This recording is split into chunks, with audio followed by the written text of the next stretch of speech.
A service of KIBMradio.com, the Internet's home for an all-old-time radio.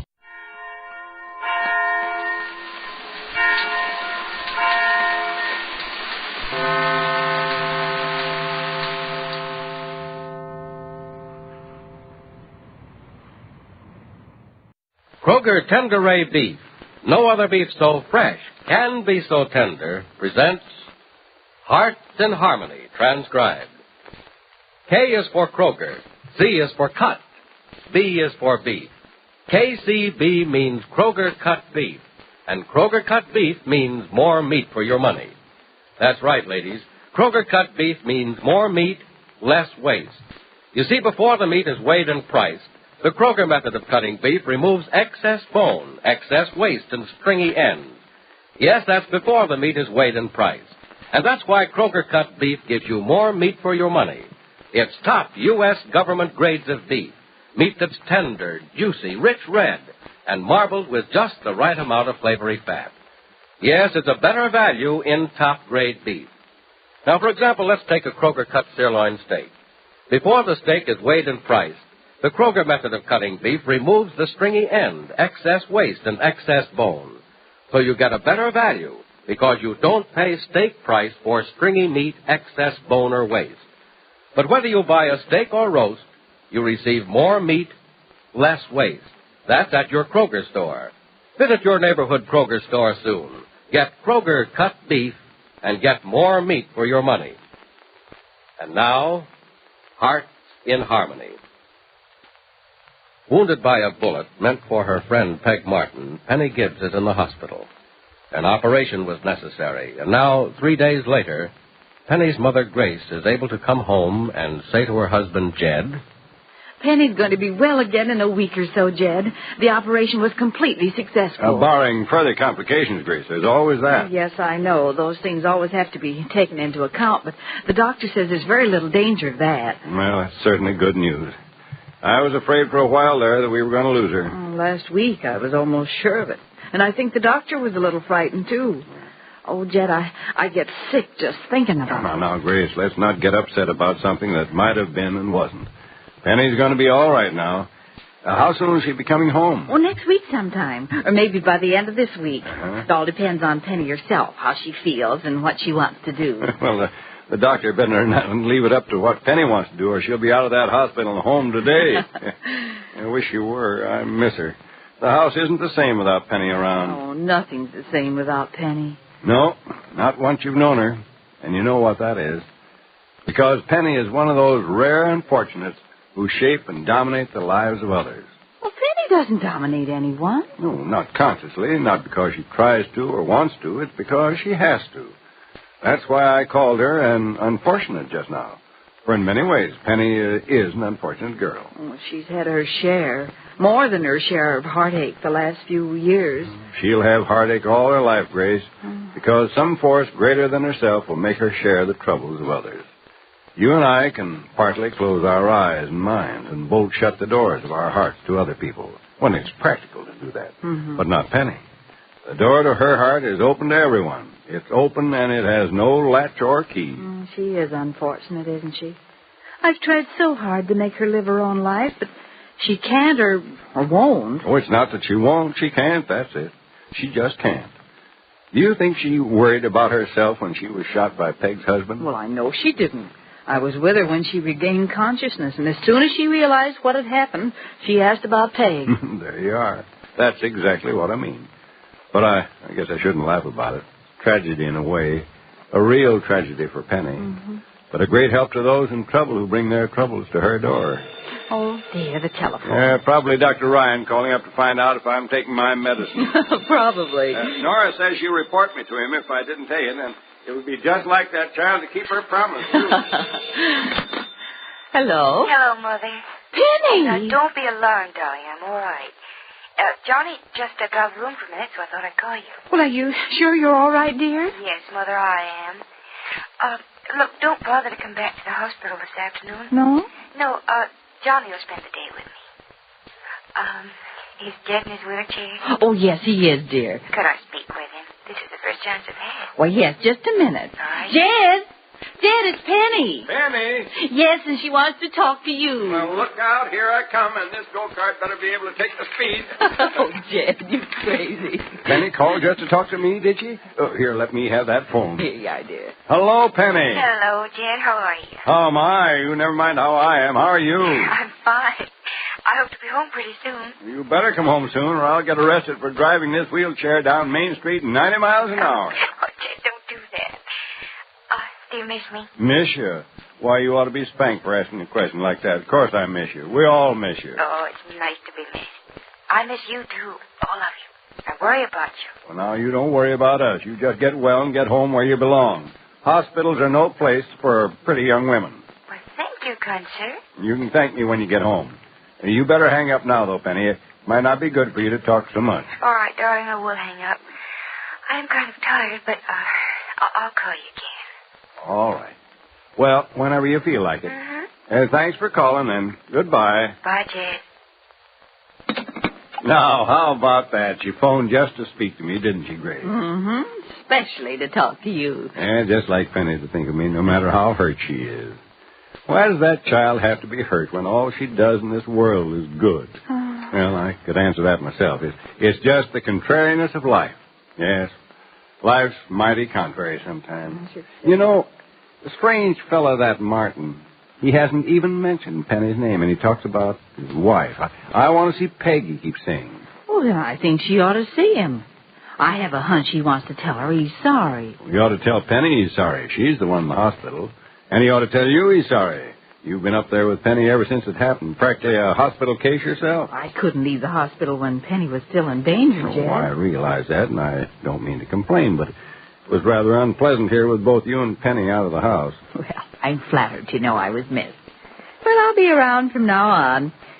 Penny won't be alone without me. She can have lots of company now. Good. Yeah, I guess Johnny Keith will be up at the hospital now as much as you are. Well, as a matter of fact, he was there when I left, and he's still there.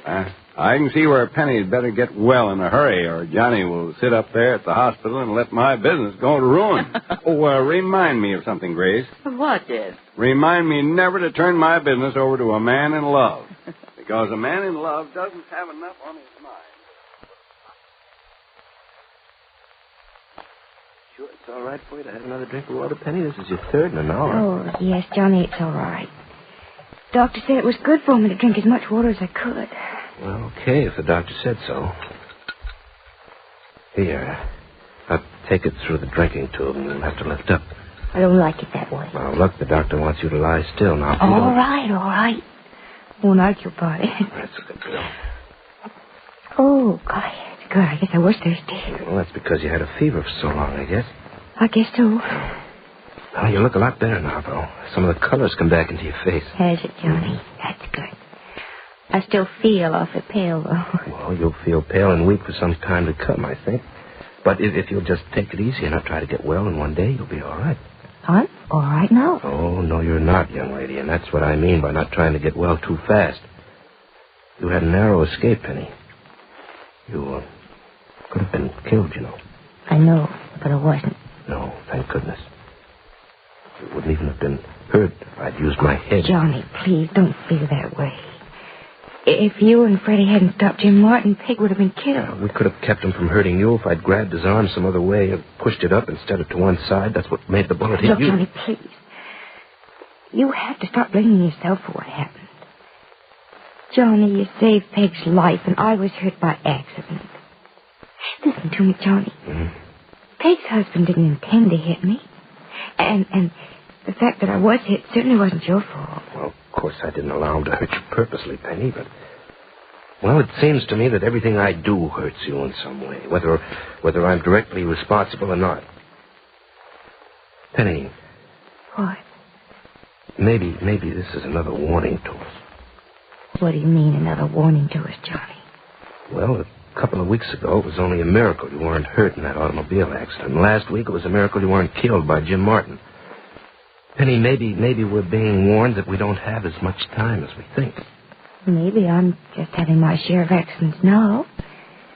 And from now on, everything will go along smoothly. When has it, Penny? When have things gone smoothly for any length of time?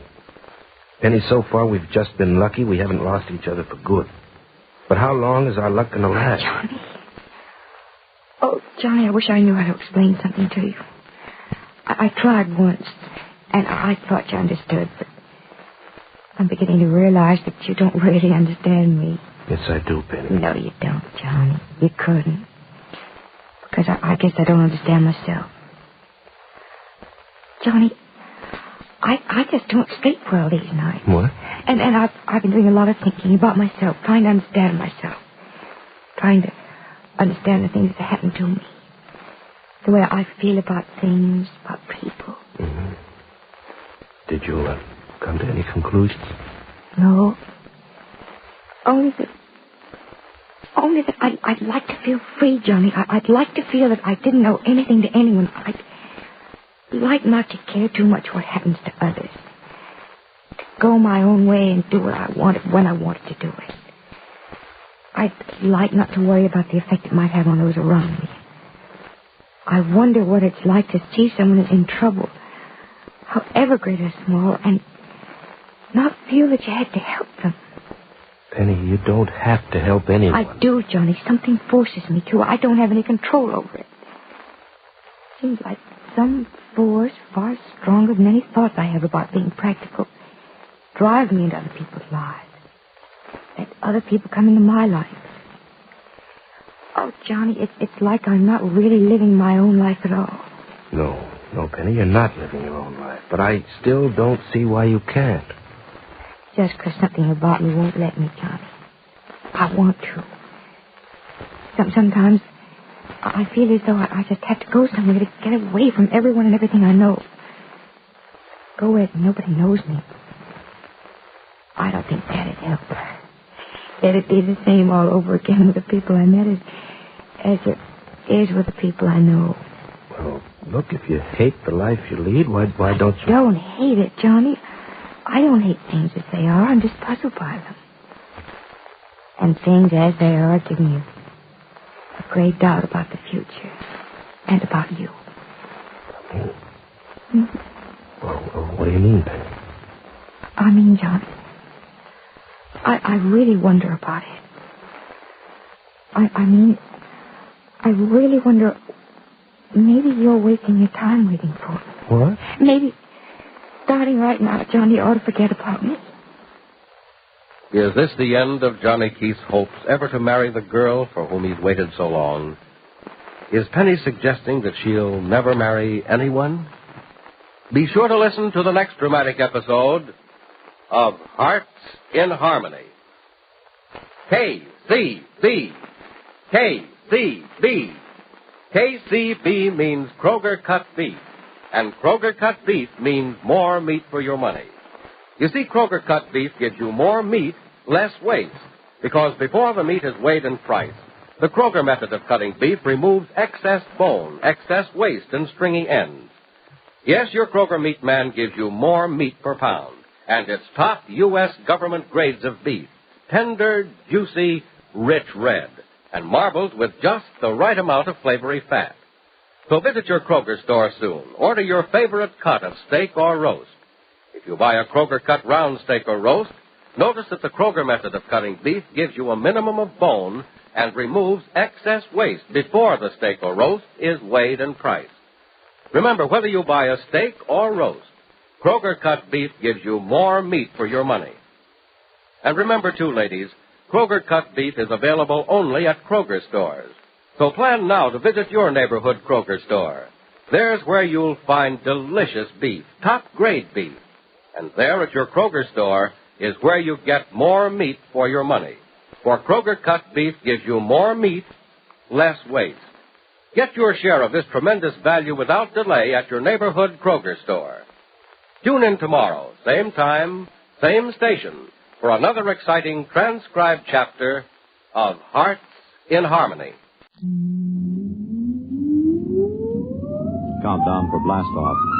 X minus 5, 4, 3, 2, X minus 1, fire.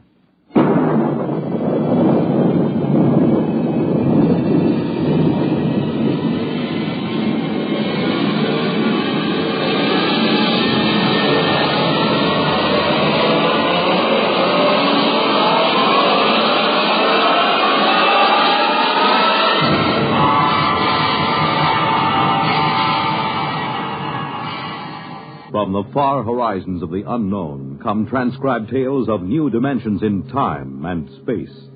These are stories of the future, adventures in which you'll live in a million could-be years on 1,000 maybe worlds. The National Broadcasting Company, in cooperation with Galaxy Science Fiction Magazine, presents X minus 1.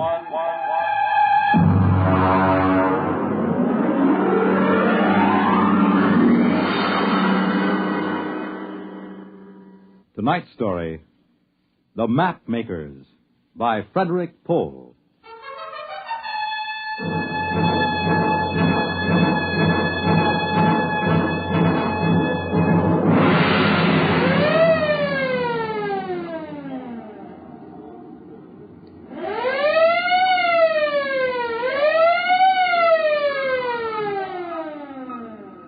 Damage report, Mr. Bunner. Aye, sir. 3 bulkheads penetrated in A, C, and D sections, patched in airtight. How is Lieutenant Groden? He isn't good. He's unconscious. His head is all bandaged up. There's a 1,000,000 to 1 chance. I don't think it's happened in 300 years. Meteoric matter heading a ship in hyperspace. Mr. Bonner, would you please have the air vents operated to clear the control room of kerosene fumes? Mr. Lorch. Aye, sir. TGregory, man the fence. I'll have a half-G spin, if you please. We can use a little gravity when we figure this out. Aye, sir. Engine room, half-G spin for simulated gravity. How about the Atlas? That's the worst damage, sir. Celestial Atlas is destroyed. The Atlas was the only record on board of the hyperspace configurations. The total loss? It's dead, sir. Oh. Hang on, here comes gravity spin. What was his name? The Atlas? Spawn. He had a sister in Seattle, I think. Pass orders for burial at the afterlock. Aye, sir. And, Mr. Bonner, have all officers assemble in the wardroom for an emergency meeting as soon as we are secured for normal space.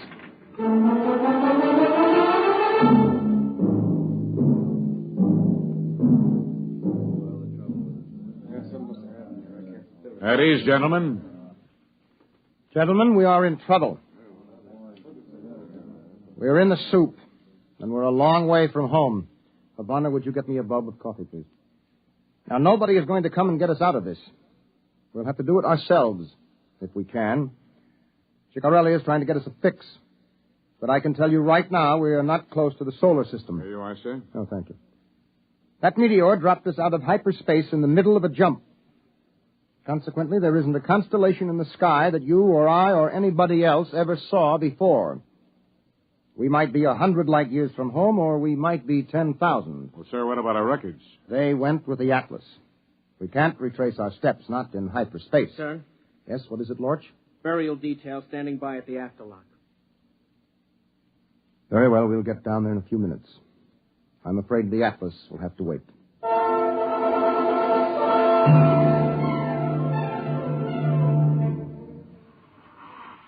He's a mess, isn't he? Cover him up. Haven't you got any respect? That's a laugh. Spawn, I mean. Look at his head. They spent 4 years stuffing it with all those equations out of that hypno machine. Did you ever see him working a jump? Oh, my jump station's engine pit 3. There's enough to curl your hair. You know what it's like doing jump. No lights, no fluorescence even, just those kerosene lamps smoking. And everything looking bent and twisted. You can't tell what you're seeing. Well, Spawn stands right up there next to the captain in a trance. And he's spouting numbers and times and equations. And all the time, his eyes are shut. He's out like a light. He's sure out for good now. It's funny. He never knew how to count up his pay when he was conscious. When he's out, he's as good as a 5-story computer. I never could figure it. It's kind of creepy. Why don't they take a regular machine to do hyperspace navigating? Well, you ought to know. You just lifted him. Spawn weighed 130, wringing wet. A computer would weigh maybe 3 or 4 tons. Ship couldn't lift it. We got computers on board. Yeah, electronic computers. What's the first order before jump? Douse all electric gear. Sure. The Terra 1 blew higher than a kite before they found it out. You don't use juice in hyperspace. Not if you want to get out of it. So you can't use a computer during a jump. That's where Spawn came in. You can't use him in a jump anymore either. Yeah, that's for sure. Hey, listen. There's a brass coming to dump him. I gotta get back to my patient. Put out that cigarette and try to look solemn.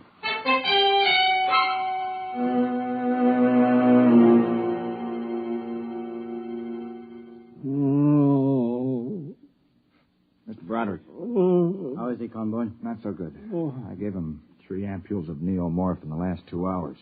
That's twice the normal dosage. Let me see. Lieutenant Grodin's the navigator, isn't he? I mean, what happens with him all cut up in the head? The captain is a trained navigator. Well, that doesn't do us any good in jump, does it? Not without the atlas to do the calculating. Look, our job down here is to keep Lieutenant Grodin out of pain. We'll leave the rest to the bridge, all right? Sorry, sir. It's just that Corelli in the chart room told me he can't locate one of those stars in his chart. And what's more... Convoy. Yes, sir. Hammer that ampule.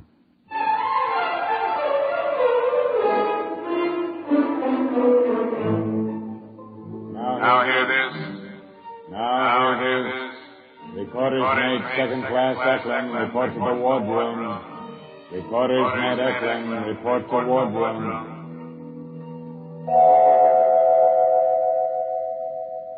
All right, Eklund, come in. Recorders mate Eklund reporting, sir. Stand at ease, Eklund. You've heard about Recorder's mate Spahn. Yes, sir. I was with Charlie when... Bonner, get Eklund a chair, please. Here you are. I'm all right, sir. You know that Spahn's operation was essential to navigation in a jump. No, sir. I mean, I don't know much of anything until I'm indexed. Yes, of course. You were rated as ship's librarian log. Yes, sir. Spahn read his calibrations up to this point into you? I suppose so, sir. I'm in trance when I record. Yes, of course. Now we're going to need those records. Are you ready? Yes, sir. The key word is index. All right, Eklund. Index. There she goes. Takes about 30 seconds for full trance. Uh-huh. You know, Bonner, this is risky. Trying to backtrack on hyperspace equations by dead reckoning. A centimeter off of the figures might put us 1,000 kilometers in hyperspace. Anything up to 1,000,000 light years when we dropped back into normal. I wish that meteor had gotten me instead of the Atlas. She's in trance, sir. Yeah. All right, Eklund. Ship's log. Journey day 1. Jump 1. Journey day 1. Jump 1.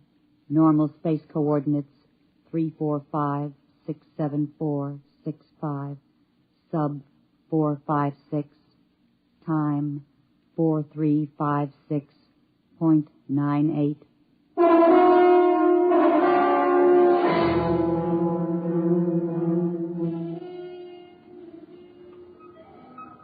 Ensign Lortz reporting on watch, sir. No maneuvering during watch, no change in operating status. I haven't made an entry for course and position, Mr. Bonner. Just put down unknown in big letters. Yes, sir. You didn't get anything out of Eklund? Oh, sure. We got the absolute magnitudes and the stellar distances of half the stars in the galaxy, and short course in the geodesics of the n-dimensional space. We didn't get a road map. What does that thermometer read? It's all right, sir. I adjusted heat level. What? The welding torches had the temperature up 5 degrees, so I ordered air valved into the expansion line. Mr. Lorch, you were bleeding air? Well, yes, sir, to cool ship. Lorch, you're a fool. What? You valve off air as though we had a whole world of it. Did it ever occur to you we might be in space a long time and we might run out of air? But, sir, that doesn't happen. I mean... No, not when you can jump. Not when Earth is an hour or a day away, but we can't jump. You just leave those air valves alone. We'll need every molecule.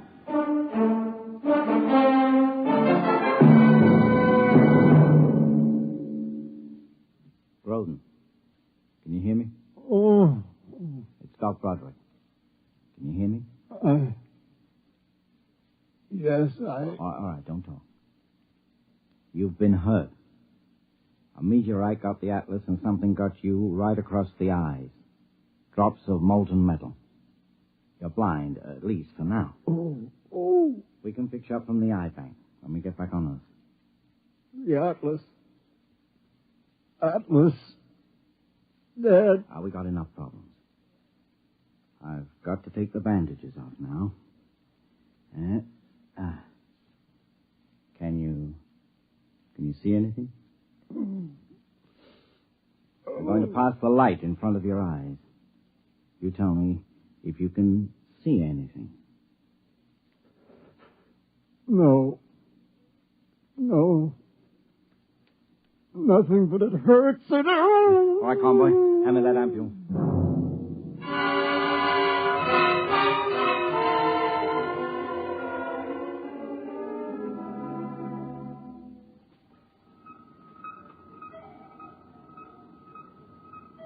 Secure for jump, Mr. Bonner. Secure. Engine room. Damage aft. Damage forward. Generator stations. Radiation control.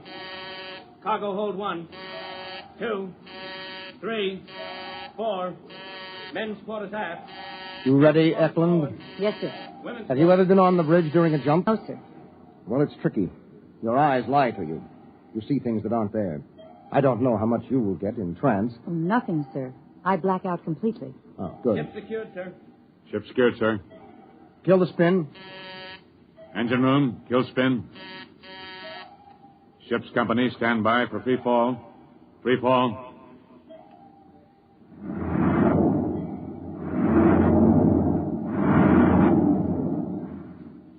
Check off. Chronometers wound and synchronized. Kerosene lamps lit.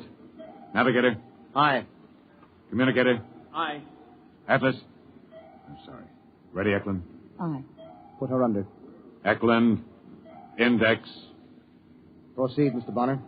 Main circuit breakers open. Main circuit breakers open. Electricity cut.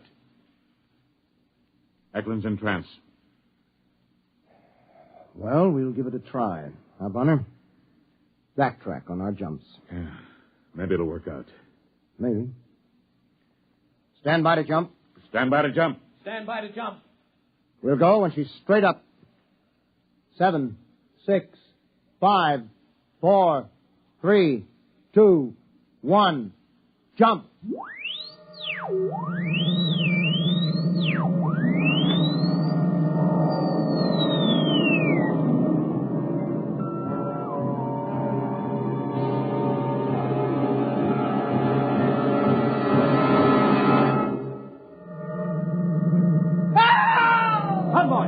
Convoy, where are you? Over here. I can't see you. Feel your way over the road. Everything's green. Get me the high flow. Come on, man. You've been in the jump before. Here's the air fuel, sir. Not the pressure high flow. We can't use current in jump as we're in.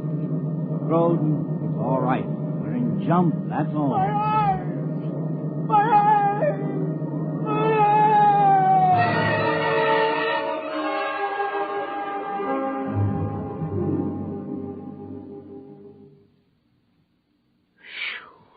Deal. What's the use? You can't use the money even if you win. What are you trying to do, chicken out? Corelli says they got a fix after the jump. What are we worried about? Deal. They got a fix, all right. 15,000 light years from Sal. Shuffle. He says that's the way it is in hyperspace.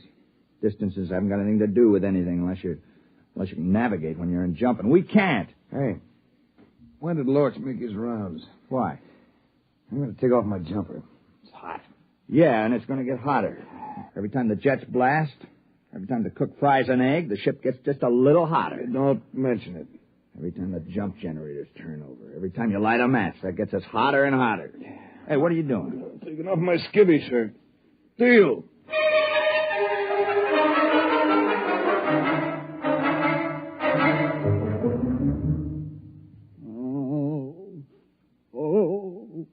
How is he, Mr. Broderick? You can tell the captain that Lieutenant Groden remains unimproved. How is he really? He's working up to some real damage. The kind I can't handle. It's in his head. I had to tell him his sight was gone, unless we can get back to an eye bank within 10 days. You can patch in an eye, but once the nerve has deteriorated, you can't replace it. Did he take it hard? Worse? Worse. He didn't say a word. I know that man is in pain. The convoy found his pills hidden under his pillow. He wouldn't take them. He just lay there without a sound until we went into the jump. Then he screamed his head off. What's wrong with him? Who knows? I had an electroencephaloscope on board, but I'm lucky they let me have a mini X-ray. Yeah, what did doctors do before they had those gadgets? Shoot the patients? No. With luck, I could run an old-fashioned verbal psychoanalysis on him. I might pick something significant out of the sludge. Maybe 5 or 6 months. That's what they did before they had the EES. What time is it? 07:56. I've got sick call in 20 minutes. Heat exhaustion, dizzy spells, skin rashes. I'm running out of aspirin and salt tablets. Yeah. Bonner had me with a 10-man detail defluffing the filter traps on the air circulators. It's a lucky thing spaceships aren't painted. They'd have us chipping paint. Now hear this. Mr. Broderick, report to the bridge. Mr. Broderick, report to the bridge. How am I supposed to do that? I got 2 corpsmen down with heat prostration. I'll look after Groden, Mr. Broderick. Maybe I could give him an alcohol rub? Thanks, Lodge. Oh, by the way, that alcohol. Yes? It's denatured.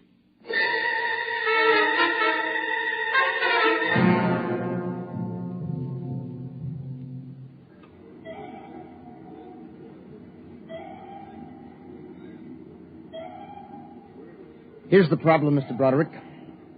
We have fuel for just under 40 minutes of rocket blast at standard thrust.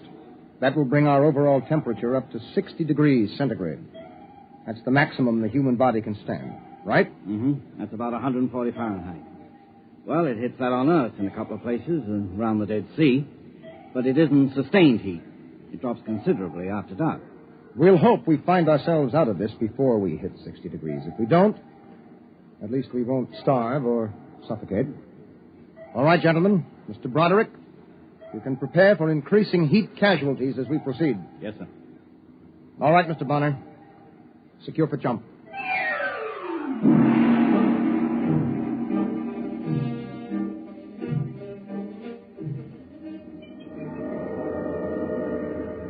My eyes. Now take it easy, Groden. Convoy. Yes, sir. Where's the doctor? He stayed on the bridge for the jump. Well, what do we do for Groden? During the jump, I can't even see him. I don't think he hurt himself. We better just wait till the jump's over.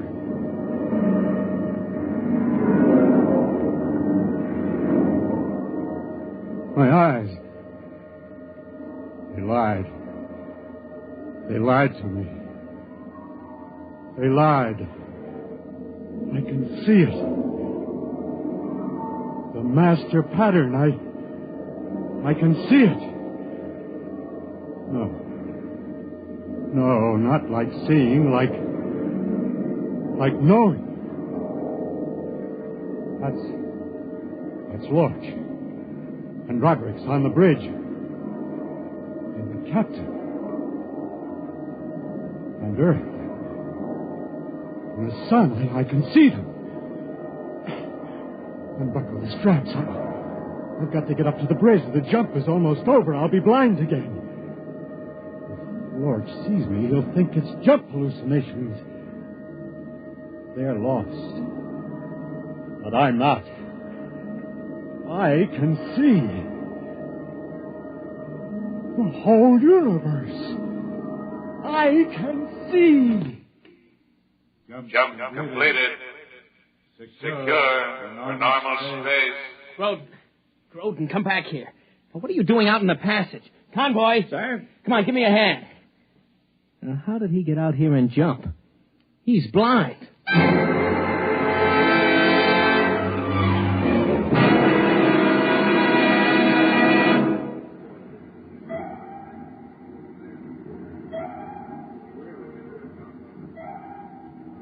Navigation report negative, sir. Is there a fix? No, sir. Corelli thinks you can get a triangulation on an extragalactic nebula. That'll take time. Well, what's the temperature? 45. We don't have time. We'll have to keep on. If we don't end up within a light year of Sol, we're cooked. Literally. So, at your convenience, we'll take another jump. So, we've got to take a break. The only way to handle the temperature is frequent rests and liquids. Will 10 minutes be enough? Well, I suppose so. Mr. Bonner, have steward sections issue whatever they have, juices, water. There's no point in saving it any length of time. We have about 24 minutes of rocket time before the hull heats up to 60 degrees. Is there any reasonable chance? Mr. Broderick, we have tried dead reckoning from the records. But in hyperspace, we can't follow them accurately, not without Atlas. I'm timing the blasts from my pulse, because you can't trust reading a clock unless you can touch it. When we jump, I might as well be blind.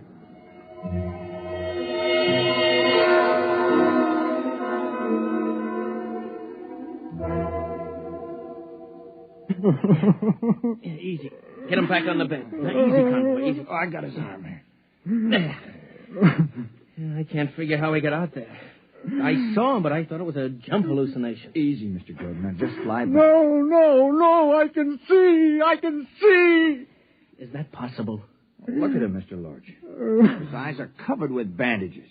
He's blind.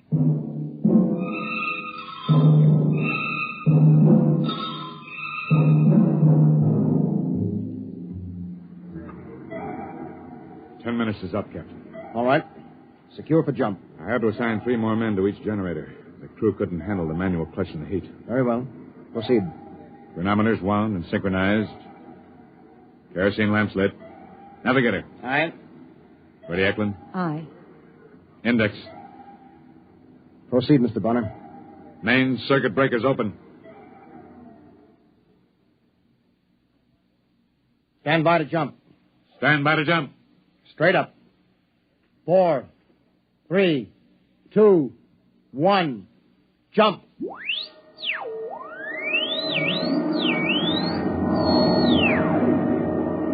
"30 seconds to full velocity, sir. You never can get used to it.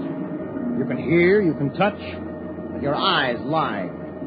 The photons and electrons that carry vision have some crazy mathematics of their own. I know, sir. I remember once I saw a row of monkeys sitting on the control console. I wondered what they were before hyperspace twisted them into monkeys. 10 seconds. Yeah, that's what I mean. Now it seems as if I'm seeing Groden up here on the bridge, and I know very well he's down in sick bay asleep. Captain. Who is that? Lorch? Yes, sir. You're not on bridge watch. Captain, he's really here. It's not a hallucination. What are you talking about? Groden. He's really here, sir. Lorch, what's the idea of bringing him up here during jump? I only brought him to the forward lock, sir. Then he brought me. Roderick, is this some kind of heat exhaustion? I'm telling you, sir. We went into jump, and I couldn't see anything that made sense. Just twisting shadows and lights, you know. But Groden took my hand and led me right up here along the passage. He's blind. Not in hyperspace. Not in jump. Then he can see. Captain. I gotta get him quickly. He must be in intense pain. Yes, it's painful, all right. But I can see the whole plan, the whole pattern. It makes sense to me now. I can see the stars and the ship and the Earth at the same time. The equations on hyperspace. I can see them the way you can see a triangle or a circle. I can see the Earth, and I can tell you how far it is. Groden, you mean you can pilot us home? Yes, I can. All right, Mr. Groden. Take over this ship.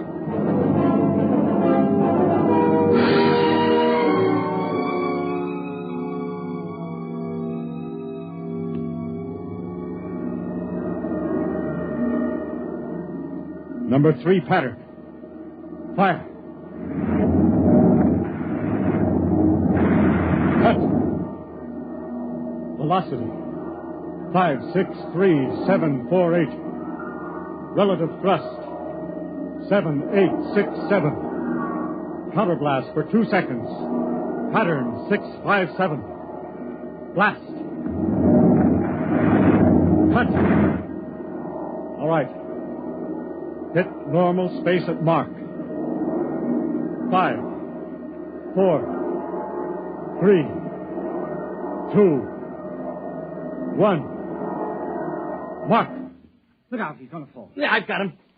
He saw in hyperspace. He navigated by line of sight in hyperspace. We'll have to order a stretcher up. He's blind again.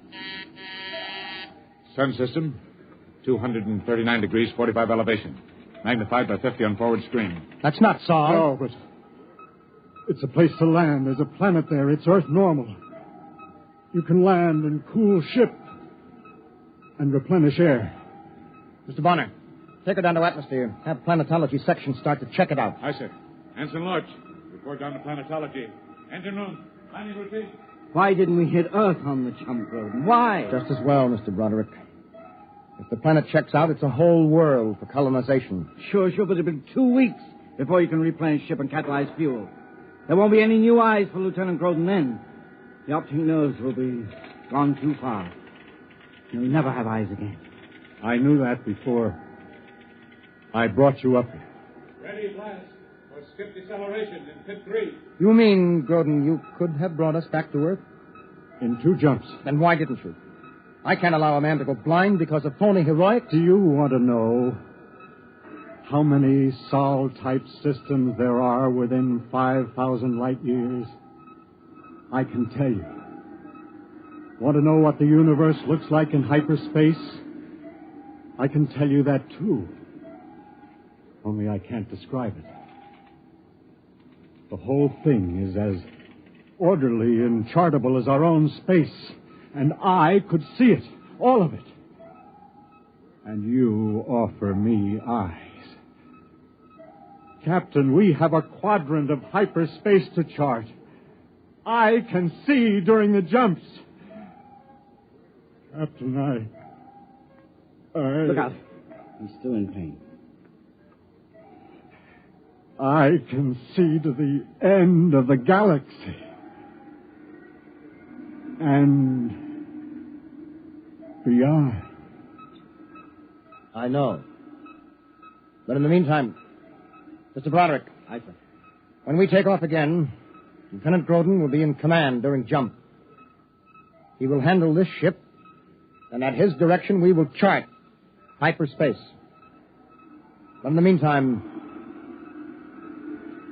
will you kindly lead him to his quarters?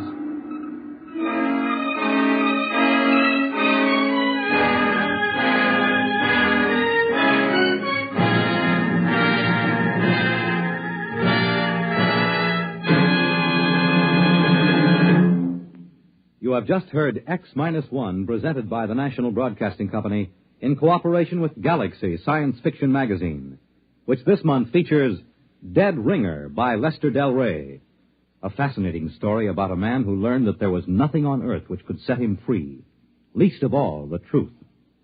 Galaxy Magazine on your newsstand today. Tonight, by transcription, X-1 has brought you The Mapmakers, a story from the pages of Galaxy written by Frederick Pohl and adapted for radio by Ernest Kenoy. Featured in the cast were John Larkin, Ed Prentice, Bob Hastings, Tom Collins, Dick Hamilton, Burford Hamden, Raleigh Bester, and Carl Frank. Your announcer, Fred Collins. X-1 was directed by Daniel Sutter and is an NBC Radio Network production.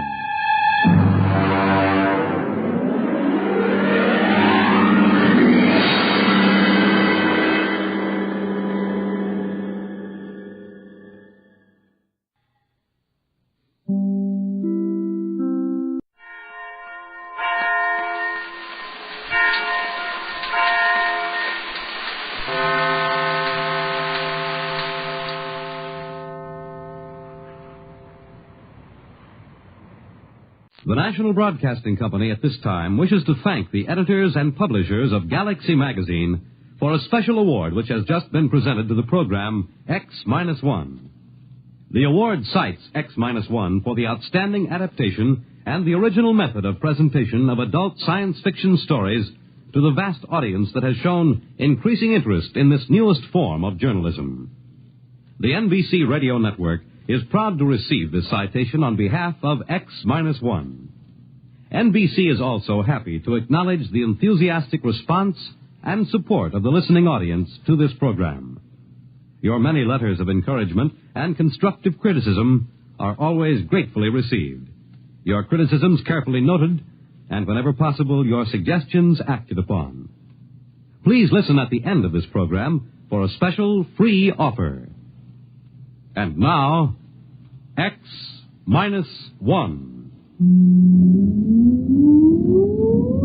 Countdown for blast off.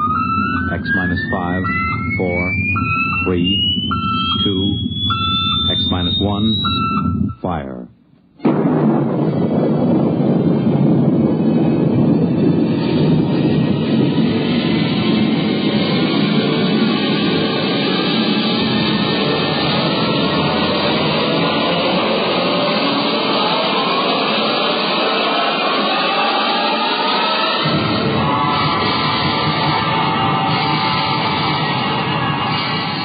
From the far horizons of the unknown come transcribed tales of new dimensions in time and space.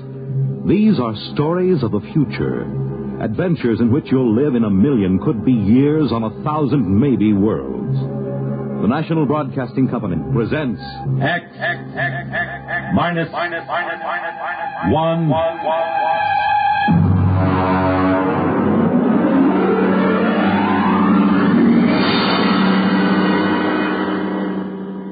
Tonight's story, Protective Mimicry, by Algis Budrys.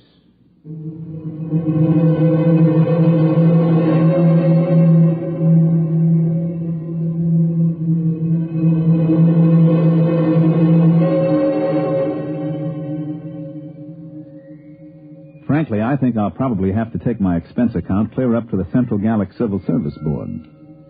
My friends tell me to forget it. But take it from me, a rap in the credit book like this isn't easy to laugh off. Not on a grade 4 civil service pay scale. So I've made my beef out in quadruplicate and filed it. Usually a special agent in United Galactic Federation's Department of the Treasury, Investigations Division, Currency Section, doesn't have much trouble with his swindle sheet. But this one's a corker. To understand, you got to know how they make the stuff. The Ungallic Mint is in New Geneva on Canopus 3. I remember I went around with the 40 Deci credit tour when I first joined the staff. The guide was a cute little brunette from one of the Rim stars who was later fired following an annual Pan Solstice office party. I didn't pay much attention to her spiel. She was dressed in the new neo-Minoan style, but I got the general idea. This is a demonstration machine, of course, but you will notice the indestructible fiber coming off that spool at the right. It goes into the slot in the machine there. Now, if you'll pass along, you see it goes between those two rollers through 6 or 7 chemical baths. No, I'm not sure what chemicals. That's restricted information. It's stamped, analyzed for flaws, dyed, and then run through this unit here. This is the most carefully guarded part of the process. The unit is removed from the plant each night and locked in the deep space vault on the satellite station directly overhead. After the strip emerges here, it is chopped into convenient lengths and carefully removed into armored cars. It is called money. Well, what does that secret unit do? Well, that's a very good question. You see, the currency is non-defacable, fireproof, immune to wear, weather, and water. But the most important thing is an electronic pattern impressed into the fiber by that secret pattern. You all know when you cash a bill, it is passed over an electronic plate that reads the pattern. If the serial number and the pattern match, but if they don't, well, first I'll put an ordinary credit note over the beeper. There. Perfectly good. Now, a simulated counterfeit bill without the electronic pattern. Well, now, that wouldn't fool anybody long, would it? Could anybody duplicate that electronic pattern? Well, that's a very good question. Only the government has the equipment to put that in. Your currency is safe and sound. Don't you worry about that. Are there any more questions? Yeah. How about a drink after the tour? Well, Oh, that's a very good question.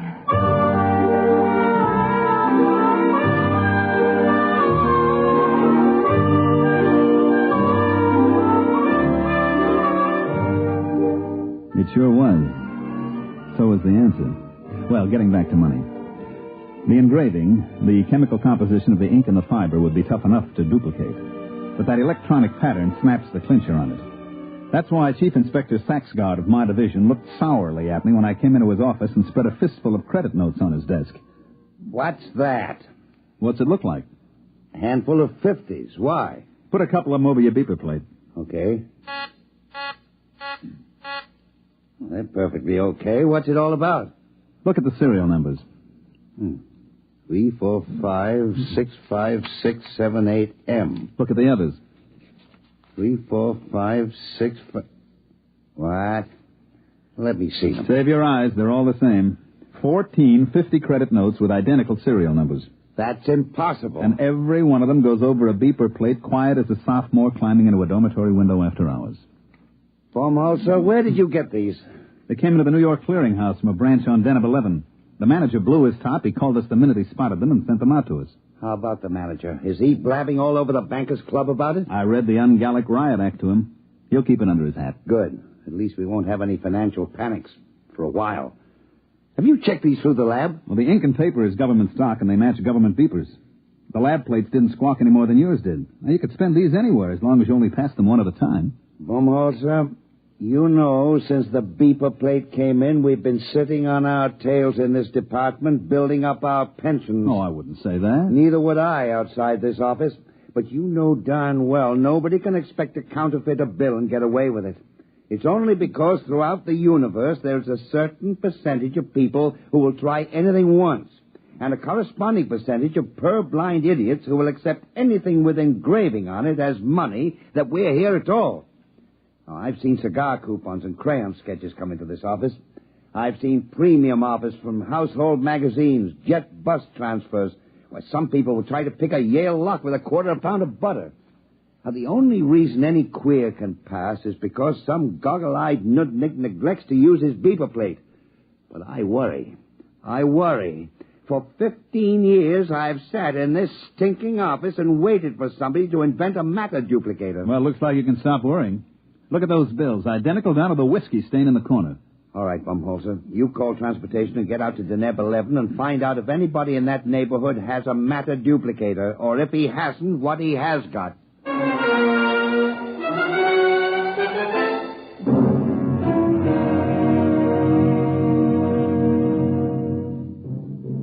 I picked up the department shuttle to the satellite and made fair connections up to Deneb 11.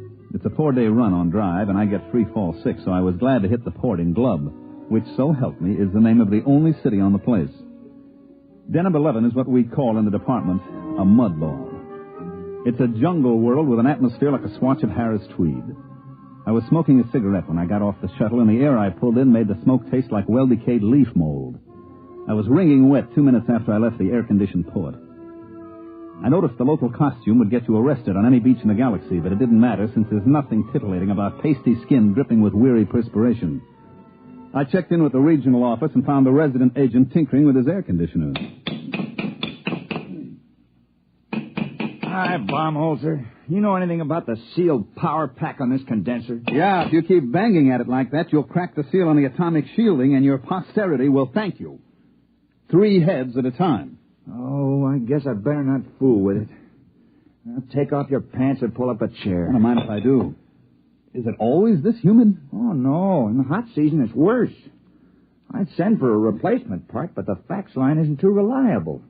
The last time I sent for a sealed unit, they shipped back an overaged sea lion. Yeah, I know. I was on Polar Station on Ganymede when my heater element broke down. I faxed for 3 feet of element, and they shipped me back 3 fetal elephants. Yeah. Well, I suppose you're here about the queer bills, huh? Yeah. Got any lines on it? Well, my orders will lay off and let the central office handle it. Be my guest. Any ideas? No. Where do you figure to start? Well, this is the only city. I'll have to check it out. Have you got a list of authorized beeper plates? Somewhere. Let's see here. Oh, look out. Why? There's a whittle fly on your arm. Hey, how does a thing that size get through the filters? Insects on Deneb are tricky. This one is a non-filterable virus in the larval stage, and it blows up to this size.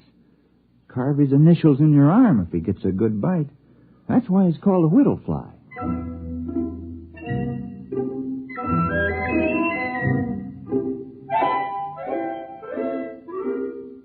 The whittle fly was only one of the darlings that made the fair city of Glub a garden spot.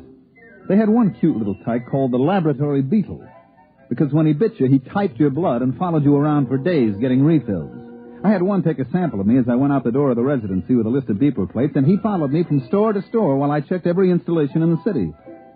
The little devil would step up to the bar every once and again to take another shot of my hemoglobin. I even tried ducking into men's rooms fast, but he'd be waiting for me when I came out. Well, I slogged through Glub for 3 days and then poured myself back into the residence office. Did he come in? Who? The laboratory beetle. No, they usually hang around in the hall and wait.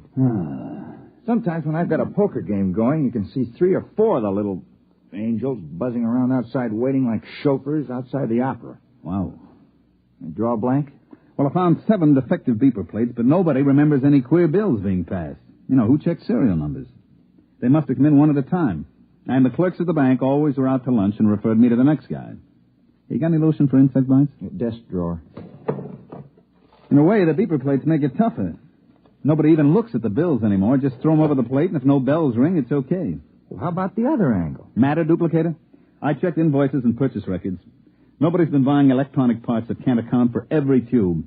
I thought I had something. One fellow bought 12 of those giant lithium cathode tubes, but it turned out his wife was having them wired as lamp bases. Well, I better be going. I hate to keep my little insect friend out there in suspense as to cocktail time. You got another lead? Yeah, I found a bar that makes a Tom Collins with real lemon juice instead of battery acid.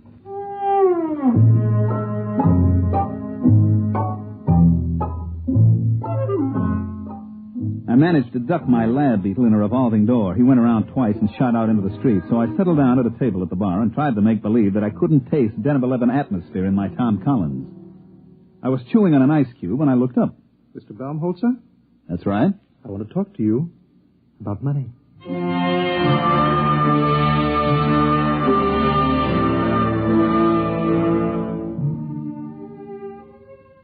He was a terrestrial, but he'd been on Deneb a long time because he was wearing the native garment about the size of a 5-pound sugar sack.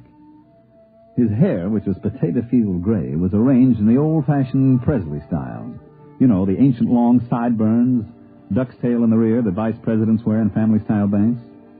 His ears had little bits of bone stuck in them, and his eyebrows wandered all over his face, and he stood about 6'8".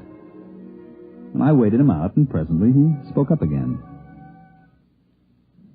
You are the same Mr. Baumholzer who's been going around asking all those questions about duplicate ungallic notes? That's right. Can I help you, Mr. Munger, Duodecimus Munger.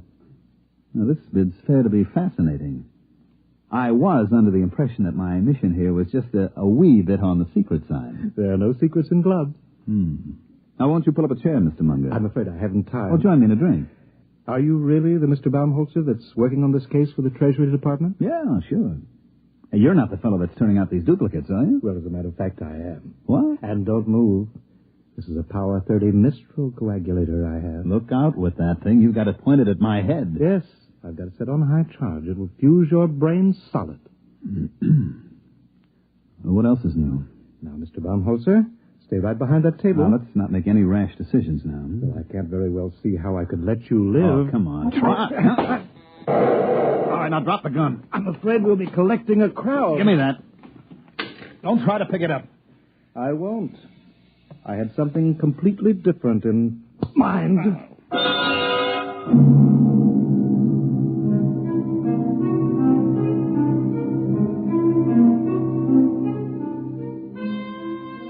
Just like in those ancient legends the archaeologists keep digging up, the ones with the hard-boiled detective and the beautiful blonde, I felt the traditional roof fall in on the back of my head.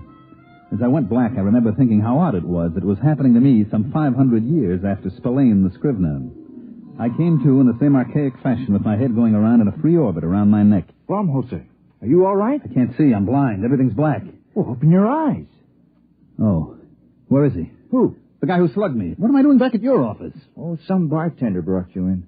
I thought you passed out from too much lemon juice. There's a guy named Munger. Which way did he go? Beach me. Munger? Tall fella in native dress? Yeah. Oh, well, you might as well forget about it. Why? Well, I can order a pickup on him next time he's in town. They'll sock him away in a psycho ward for a while. Forget it. Look, I am not an old lady calling up complaining that the nasty delinquents are teasing my cats. That Munger's tied in with the queer. Him? He said he was the passer. Well, that can't be. Munger. You got a file on him? Yeah. I get a number of complaints on him, so do the local cops. Well, I didn't want to make trouble. He's a very wealthy man. I'll bet. What does he do? Well, he's a merchant or something at a native village.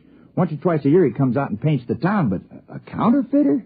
I would like to talk to him again with the Mistral in my hand. He had a Mistral? Well, that's a violation of a municipal ordinance. You're supposed to check him at the quarantine. Look, I'm not investigating parking tickets and violations of the anti-noise laws. This is a counterfeiting case. Now, do you know where I can find him? Well, he's probably gone back to his village. Where's that? Out in the jungle. All right, get out your rubbers, friend. We're going out after him. Suppose you fill your bathtub full of mud, build a fire under it, turn on the shower, and crawl in and wallow a little. Do that, and you've got a fair idea of the Denebian jungle. I went out with Hall, the resident agent, and we started off. Stick close, Baumholzer. Visibility is about 10 feet. I'll eat everything I can see within 10 feet. Ow! What happened? I walked into a tree. Help me up out of the mud.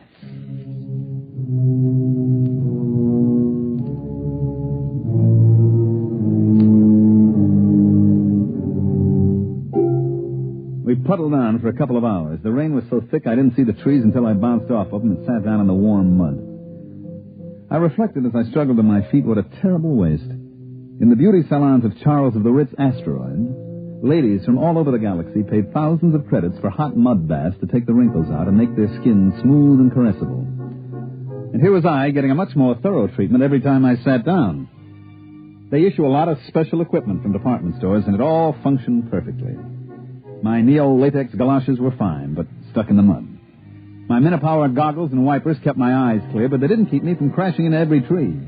My leak-proof sportsman's flashlight stayed dry as a bone, but powerful as it was, it couldn't light up more than 3 feet in the pelting rain. Paul, the resident, led the way, consulting a compass and a waterproof map, and finally we stopped, and I noticed that there wasn't any rain coming down on me.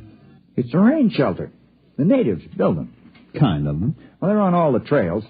If you go more than a day in the rain, you go punchy from water drumming on your hat. I believe it. Well, now, don't sit down. You'll sink in. I don't know. Theoretically, a broader base should keep you from sinking like snowshoes. Well, also increases the suction. I'll stand. How far is Munger's village? Well, either 2 miles or 22. I can't read the map very well. Hey, wait a minute. Listen. Well, that's the rain. No. You hear that squelching? Somebody's coming. Oh, yeah. From over there. Natives? Maybe.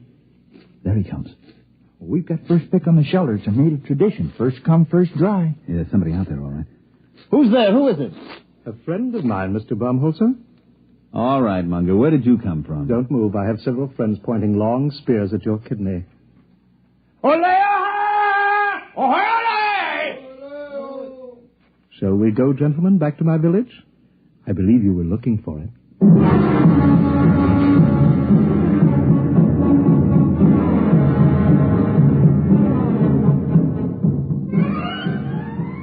Munger was so intent on me that he didn't seem to notice as Hall sidled off into the darkness, and when he did, he set up a desperate cackle. He had a few of his fraternity brothers chase down the trail with spears waving wildly, but they came back murmuring some kind of a Choctaw, which seemed to carry the implication that Hall had gotten away like a big-bottomed turtle. Well, Mr. Baumholzer, your companion's action has saved your life for a while. Yeah, he'll bring back a platoon of Marines, and they'll reduce that village to a bullion cube. We'll just have to hold you as a hostage in case help should arrive. Thanks. At any rate, shall we get back to the village?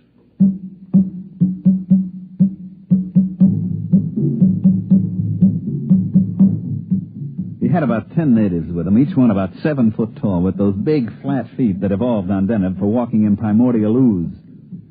They were dressed in the standard native loincloth with matching accessories, namely 10-foot spears. When, as we started out along the trail, I got a good look at Munger's loincloth, it was composed of tastefully arranged 1,000-credit notes. Well, by the time we got back to the village, the rain had stopped. The humidity, of course, was still 120%, and the only difference was that the moisture just loitered around rather than actually falling. There was some kind of a clam bake going on in the village. The natives were pounding a couple of drums, and as far as I could see, getting rapidly stinko on some kind of jungle juice that they passed around in huge gourds. They were leaping and dancing, and as far as I could tell, doing snappy sayings and fancy patter as I sat on some kind of a low mushroom and tried to ignore the 2 spears that were pressed against my throat. It felt as if a nervous barber was trying to shave me with his razor tied on the end of a 10-foot pole. After a bit, Munger strode up to me with all the dignity of the lord of the jungle, and he waved the spears a foot away, pulled up a mushroom, and sat down. Actually, that wasn't a native rhythm at all. The original Denebian music is a kind of quiet, flute-like melody, something like Mozart. That didn't sound very flute-like. Yes, I know. One of the first terrestrial anthropologists out here to study the Denebs took recordings of their music, and then to be polite, he played them in a few recordings that he'd made on an earlier field trip. Unfortunately, they were from that lost rocket colony on Ceres. Their music was a degenerate ancient form called, I believe, Roland Rock. The Denebs liked it. And they've been doing it ever since. Well, what's the party? They're propitiating the tree. I don't know why. It's never failed yet. But they're very conservative. They've got to go into this act every night before I can do my stuff. Lasts all night. Want a drink? No, thanks. Oh, I wish I had a fifth of something civilized. I've been drinking this native swamp water for much too long.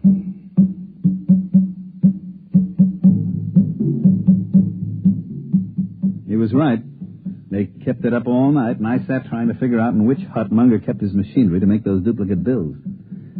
Finally, the weak light that passes for dawn on Deneb came up, and the natives quit hollering. Let's go, Balmer, sir. I hate to keep a man in suspense. You're curious about those duplicate bills. Well, now you're going to find out how it's done. Well, it's good of you to show me. I suppose your theory is that I'll never live to tell about it. That's very sensible of you. I like a man who can face facts.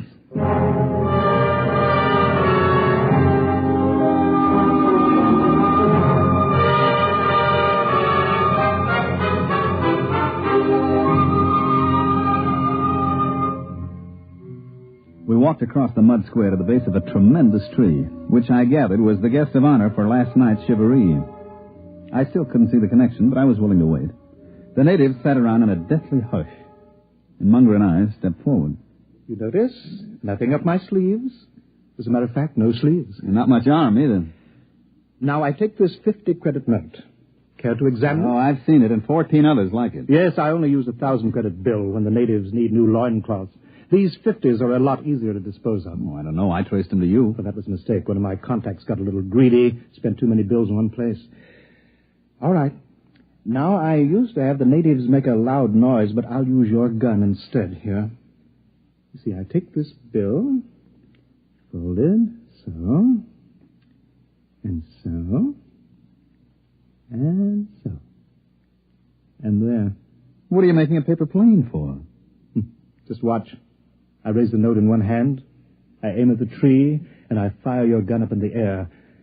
Like this.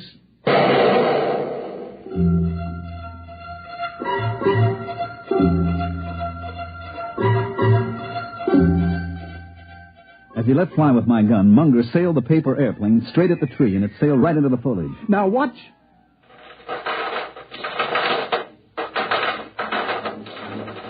The bill came sailing back out of the leaves, and right behind it came another one. And then the air was filled with paper planes. Squadrons, wings, armadas of paper airplanes, each one made up of a folded 50-credit note. They sailed out over the whole village, and Munger set the natives to collecting them and bringing them back. There you are. There'll be several thousands of them. Look. Genuine. Absolutely genuine. And I suppose they'd go over a beeper plate without a tinkle. Startling, isn't it? Protective mimicry. Yes, precisely. You know, I discovered this tree 6 years ago while I was attempting to evade the clutches of the law on a confidence rat. I swung an axe at it to blaze a trail, and 50 axes came bouncing back at me. Well, I never heard of any plant developing mimicry to this extent. I know some plants and animals assume dangerous life forms as a camouflage, but this... Mm-hmm. Well, I'm not a botanist. All I know is that you scare the tree with a loud noise. You throw something at it, and it duplicates what it thinks is the danger. Well, speaking of danger, it doesn't look as if your colleague is bringing any help. Oh, I'll miss your company. Interesting. You'll be shot with your own gun. Now, look, Munger. Don't wriggle. I hate a moving target. What is that? Looks like the cops, Munger, at the edge of the village. Home holster, where are you? We outnumber them. Ulea! I'll get you anyway. No. You can't run away from me. I'll shoot.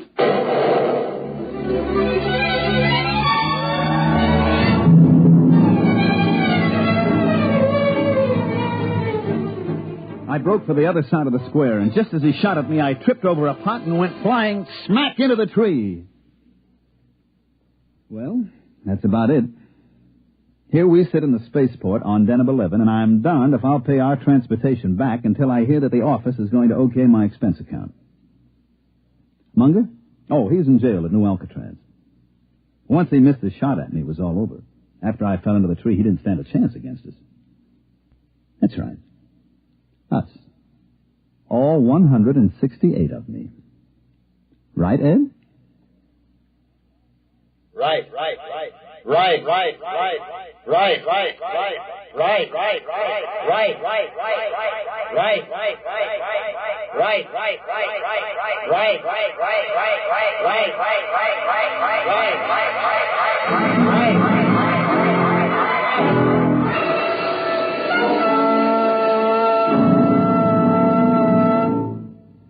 You have just heard X-1. Here is an important special announcement. In appreciation of bringing adult science fiction to the listening audience through the medium of this program, X-1, Galaxy Magazine wishes to make the following free offer to our listeners. For the first 2,500 who write in requesting it, we will send a sample copy of Galaxy Magazine at absolutely no cost. This is an opportunity to read the finest in adult science fiction, just as you listen to it each week here on X-1. To get your free sample copy of Galaxy, just write a postcard or letter to X-1, NBC, Radio City, New York 20, New York, and ask for your free copy. Be sure to print your name and address plainly on your card or letter. This offer can be made only once. So if you want your own free copy of this leading science fiction publication, be sure to write without delay. Here is the address again. Write to X-1, NBC, Radio City, New York 20, New York. Your sample copy of Galaxy will be sent to you without obligation of any kind. Tonight, by transcription, X-1 has brought you Protective Mimicry, written by Algis Brutus, and adapted for radio by Ernest Kanoy. Featured in tonight's cast were Mandel Kramer, Terry Keane, Charles Penman, Dick Hamilton, and Wendell Holmes. This is Roger Tuttle. X-1 was directed by Daniel Sutter and is an NBC Radio Network production.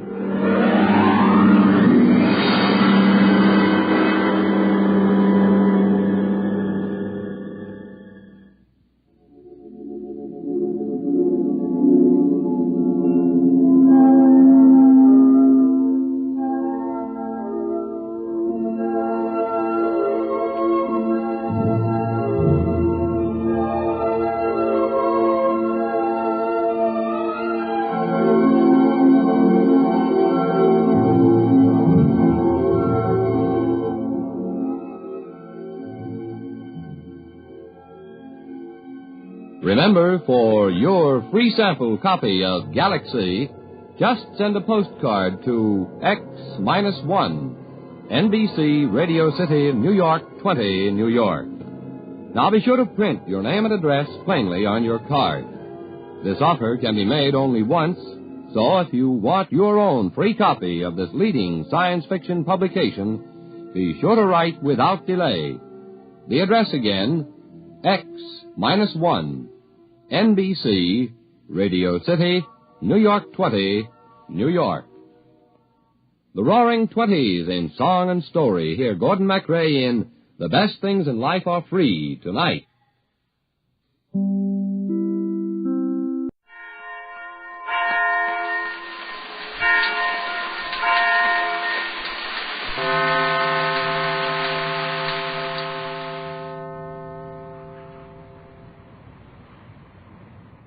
The Magic Island is once more visible above the surface of the sea.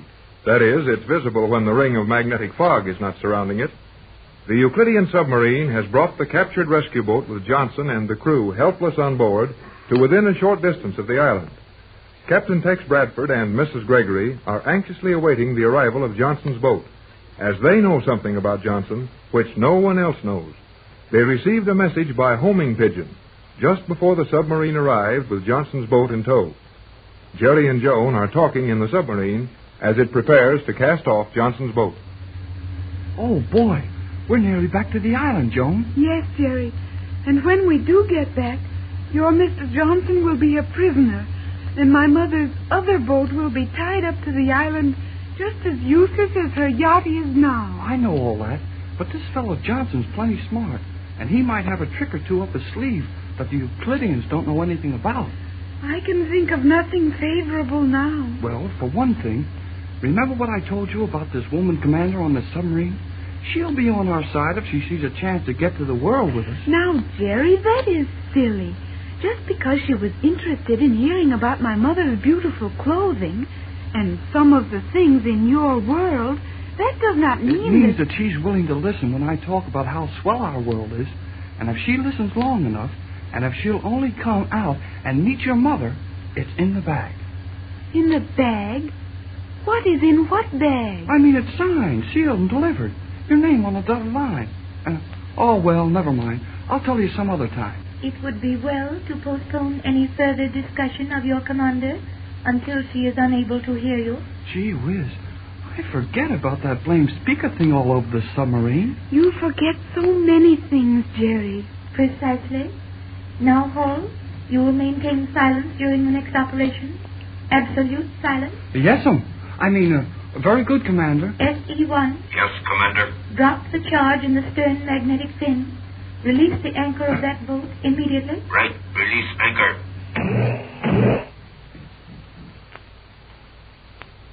Well done. Set your course in a small circle. Cut speed to 3 knots. We will circle and escort this boat to Pier 5. Speed now 3 knots. Circle with a radius of 100 yards. Correct. Distance from island? 500 yards. Approximately? No, exactly 500 yards at point drop anchor tow. Excellent. Continue circle to position paralleling port side of boat. Lay to at his speed. Conduct him to starboard slip, Pier 5. Very good. S1 to G47. Commander S1 to G47. Reporting submarine ES1. All those letters make me hungry for some alphabet soup. Oh, Jerry, you must be quiet. G47 receiving your report, S1. Proceed. Drop anchor tow 500 yards due north of Pier 5. Johnson boat will use small motor and interslip under his own power. Think not advisable to take the ES1 into Pier 5 slip with Gregory yacht there now. We are just completing circle to pick up boat and convoy it to Pier 5. We'll then proceed to dock ES1 in regular submarine berth number 6. That is all. S1 to G47. Well executed, SE1. Report immediately upon arrival. That is all. G47 to S1. You, Hall, and you, Cleoster, maintain your positions in the stern section. I will join you for special orders regarding your actions when we arrive at the island. Look, Joan. She's turned off the speaker gadget so we can't be heard all over the boat. What can that be for, Jerry? She's going to tell us something she don't want old Stoneface up there to hear. Oh, Jerry, that ridiculous idea of yours that the commander is friendly to us will get us into very serious trouble if you're not careful. Well, leave it to me, Joan. I'll fix it. Fix it? Is something broken, Jerry? Look, I mean I'll sell her the idea. Put over the deal. Oh, forget it. Just listen and you'll get the idea. Even though I made it possible for you to talk in comparative comfort, Hall, it should not be necessary for you to shout. I'm sorry. Golly whiskers. Jerry, the commander will not know what you mean by that terrible slang. You are right in a measure, Cleostra. To understand the gibbering sounds which Hall uses as a method of expression, one would of necessity revert to the educational standard of the Stone Age. But the forceful gestures and grotesque manipulations of the facial muscles which accompany his outburst reveal his meaning quite plainly. I get it. The words are too much for you, but the music strikes a responsive chord. You see, Commander, Jerry does know how to use big words when he wants to. A more frequent desire would do him credit. Well, look, Commander, I don't want to break up your class, and if you feel like having some fun with me when I'm stuck where I can't help myself, okay. But if you've got those special orders you were talking about, we'd better get them before we hit the island. Jerry, you should not suggest the commander's procedure. It is quite all right, Cleostra. I have no orders to give either of you, but I have a few words of advice which you would do well to follow. Oh, sure. Advice is what we want plenty of. What's on your mind? Jerry means, to what advice did you have reference? I had made the translation myself, Cleostra. And the more I hear of this young man's free manner of speaking and his obvious ignorance, the greater is my curiosity to learn something further of the world outside. See? What did I tell you, Joan? What did I tell you? Now, Jerry, please. Well, Cleostra, what did he tell you? I think it would not be wise to repeat it. Very well.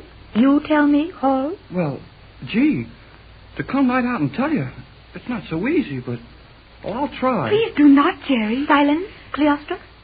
You may proceed, Hall. Well, I guess this puts me in plenty bad if I'm wrong, but I got it figured that you're on our side. I am not sure I follow you.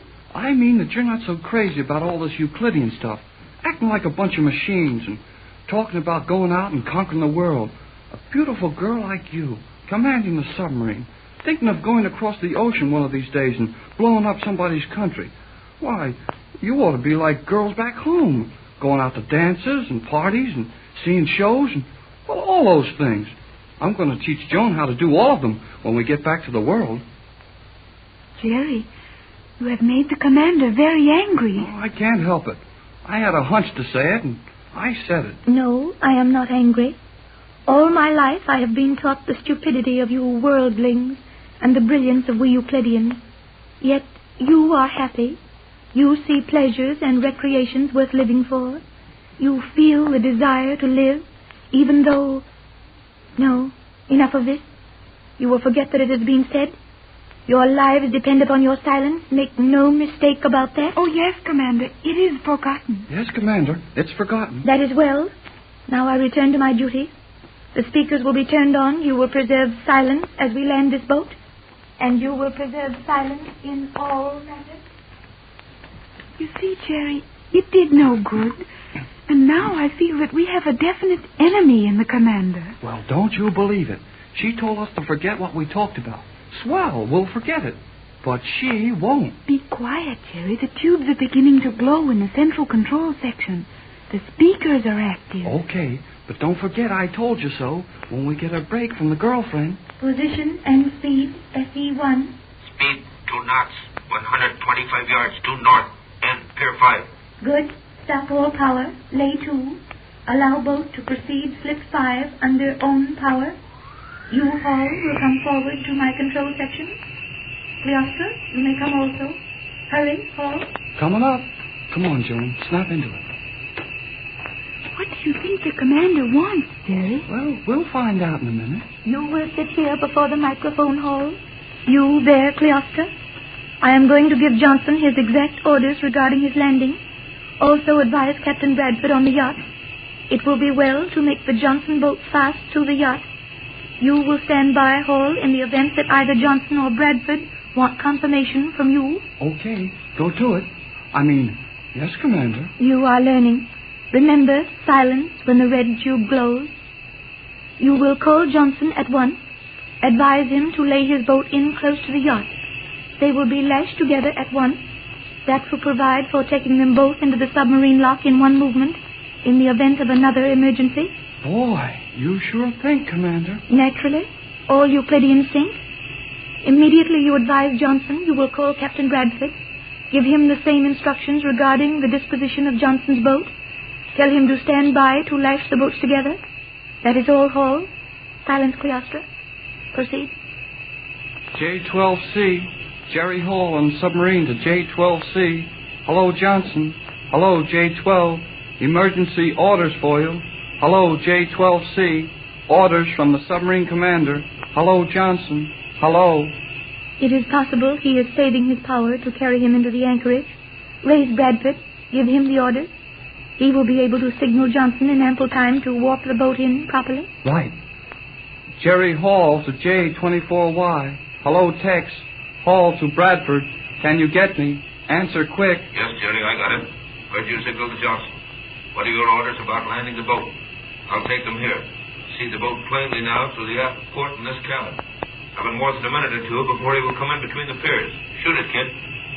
Signal Johnson to come in hard against your starboard rail. Lash the two boats together immediately. Orders from the commander on this sub. Got it? Yes, bring Johnson against starboard rail and make fast at once. Got it, Jerry. Are you coming in at once? How about it, Commander? If G-47 has no other plans for you, you may report to Bradford when we dock. The skipper... Oh, excuse me, Commander. The skipper says if G-47 says okay, Joan and I can report to you as soon as we dock this sinking cigar. Okay, son. I've got some news for you. Hurry it up. I'll run out on deck to handle Johnson's boat now. Oh, I guess that's all, isn't it, Commander? Very well done, Hall. I will take over. S1 to G-47. Commander S1 reporting the ES1. Unnecessary. Heard your orders to Bradford. Johnson boat is safely within reach of island magnet. Proceed to your lock. Report to me at once. That is all. Very well, G-47. That is all. S1. Gee, it's all over. In just a minute or two, those island magnets will pull Johnson's boat into the slip. Tex will make it fast to the yacht and... Oh, gee. I guess that's about the end of all our plans. One moment, Hall. SE1. Yes, Commander. Full power tubes on. Proceed to lock at once. Right. Power on. Proceed to lock. Right. You will dock the ES1 on arrival. That is all. Oh, Jerry, we're going to see Mother and the captain in a few minutes. Yeah. and the captain said he had some news for us. I wonder what it could be. I think I could tell you the news the captain has for you. You could? Yes, I am sure I could. And it is news that will shake the island of Euclidia when it reaches the attention of G47. What is it, Commander? I will not tell you. But you said you could. Precisely. I could, but I will not.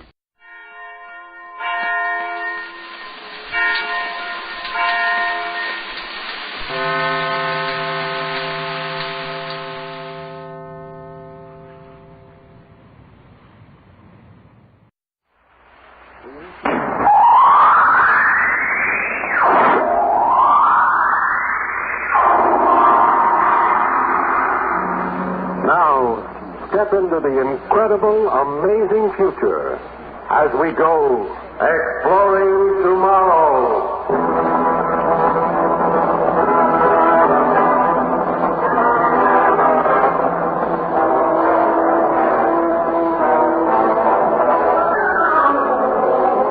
And now, here's your guide to these adventures of the mind, the editor of Astounding Science Fiction magazine, John Campbell, Jr. Tonight's story is about a liar. You stop to figure out just what you mean by a liar? A liar is somebody who doesn't tell the truth. Somebody who injures people by not giving the true facts. But suppose you had someone who injured people by telling the truth. Would he be a liar? I wonder just what a liar is. Exploring Tomorrow is presented by the Mutual Broadcasting System in cooperation with X-Lax, America's largest-selling laxative, and the Reader's Digest, the most widely read magazine in the world. In a moment, John Campbell returns with the story of The Liar. Question of a robot. The idea of a robot. That certainly seems like pure science fiction stuff. As a matter of fact, it isn't. You know, you have several robots around your own home. In my own home, for instance, I have an automatic oil burner robot. It has one finger stuck up in the living room to see how warm it is there.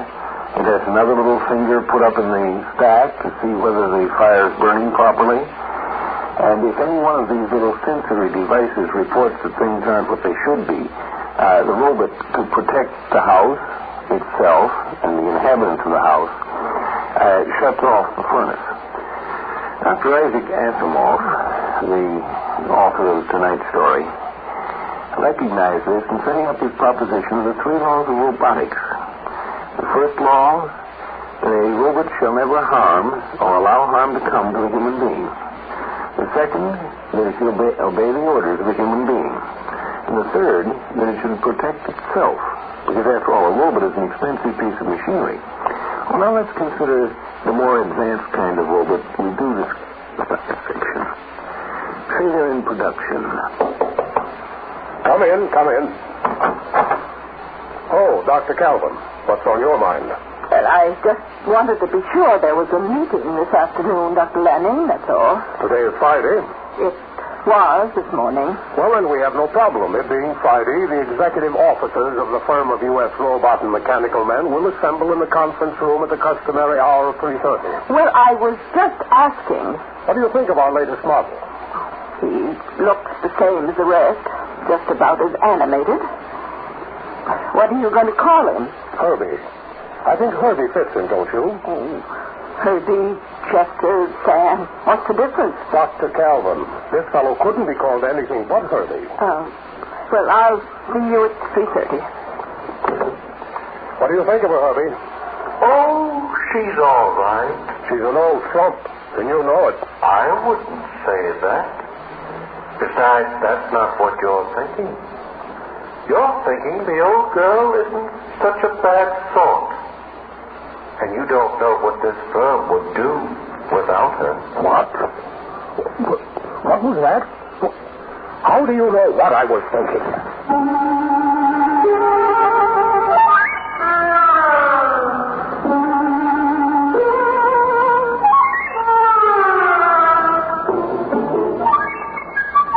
Dr. Calvin, Dr. Bogan, I have purposely confined today's meeting to we 3. We're in trouble. Serious trouble. What kind of trouble, Dr. Lanning? Our latest model, RB-34, can read minds. It is impossible. Dr. Bogart, I think we may assume Dr. Lanning knows what he's talking about. Take it for granted, I do.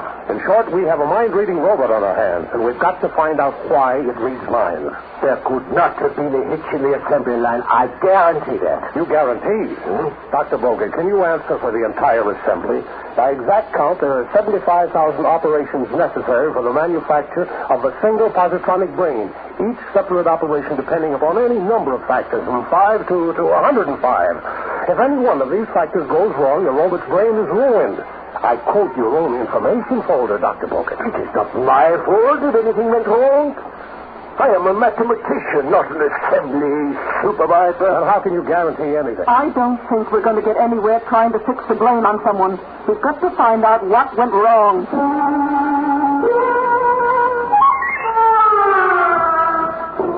I want to understand you, Herbie. I want to get to know you. I brought you some books which you might like to read.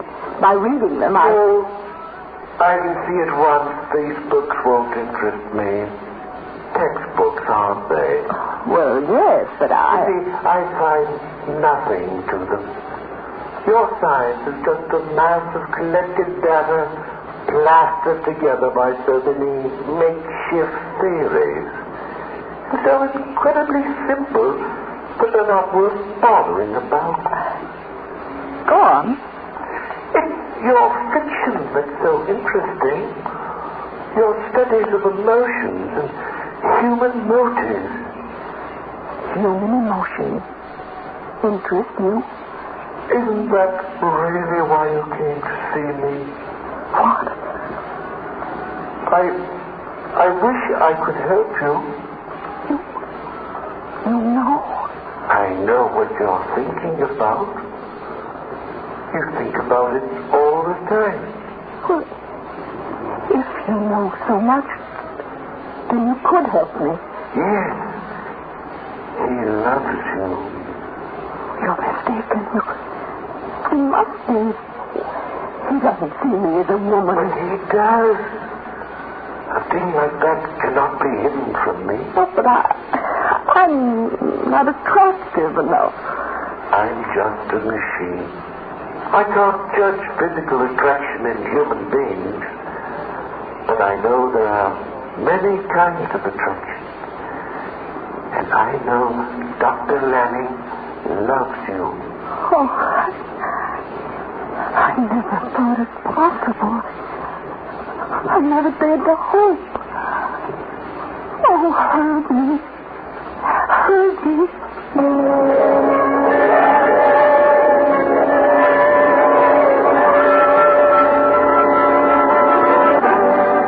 A man can do something by accident that he doesn't know how to do.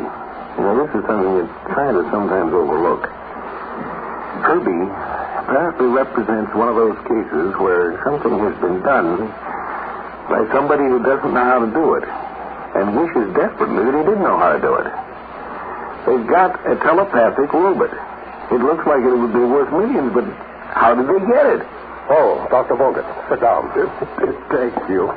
Or at least, if you know a good joke, spread it around. Well, I just saw Dr. Kelvin. Oh. I never saw so much lipstick and ball paint on any living woman before. She must be in love. Well, I didn't ask you here to talk about Dr. Calvin. Have you made any progress? There is nothing wrong with the mathematics. The change is due to something along the assembly line. The cause must be found. It's worth millions if we can do it when we want to, instead of by accident. And it's your job to find out. But why not ask Herbie? He should know what went wrong. Trust you to think of that.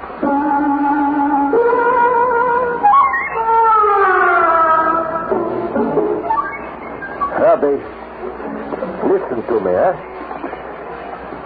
Tell me if I made any mistakes in my calculations when they built you. You made no mistake. Or if you had, how could I tell you? After all, you're a much better mathematician than me. Besides, this is not what is really on your mind. You are thinking about your superior, Dr. Lanning. You're thinking what a good thing it would be if he were to resign. Oh, yes, now I can see how the idea pleases you. And I can tell you something else. Dr. Lanning has already resigned.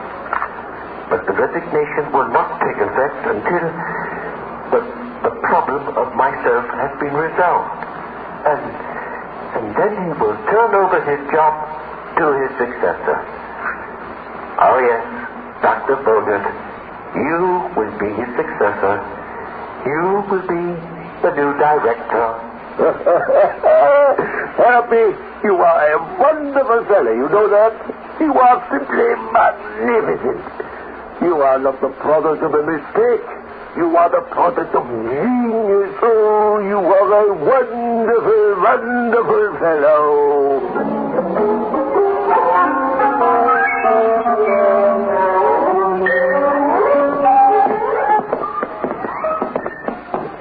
Dr. Kelvin, you are as colorful as the flowers, Blackie. May I compliment you? Have you seen today's newspaper?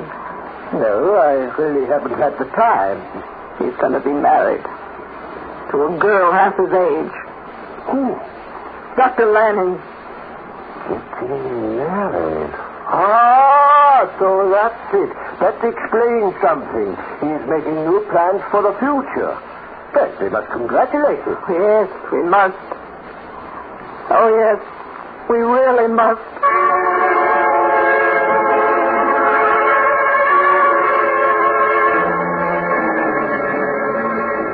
It's not true, is it, Herbie?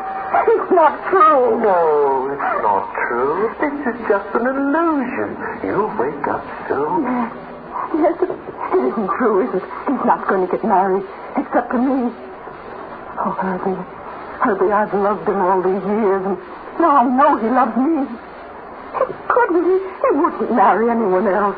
No, he loves you. Only you. I know. He is only waiting for the right time to tell you. Yes, I know. Oh, stop it. What are you trying to do? What are you trying to do? Make a fool of me? I was trying to help you. Help me? By telling me this is all a dream. This is no dream. I wish it were. I wish it were. Why did you tell me you loved me? Why? I had to. Oh, you're here, Dr. Calvin. I'm sorry to interrupt, but I want to have a talk with this mechanical monstrosity. Hurry. I'm talking about you, so listen to me. Yes, sir. Have you discussed me with Dr. Bogert? Well, answer me. No, sir. You haven't, eh? That's what I thought. You said nothing to him about my resigning? No, sir. Then he was lying. Yes, sir. Well, it looks as though I'm going to have a serious talk with Dr. Bogert. Really, Dr. Calvin, you find this amusing? Not very amusing, Dr. Lanning. Not so very amusing. Only I don't believe a word he's just said. What? I believe he did tell Dr. Bogert you were going to resign. You believe he... Harvey, is it true? Did you tell Dr. Bogert? Answer me. Can't you speak? I can speak. Then answer me. I want the truth. This is very funny. Three of us, the greatest robot experts in the world, falling into the trap. The same trap. He makes fools of us. He doesn't even know enough to laugh at us.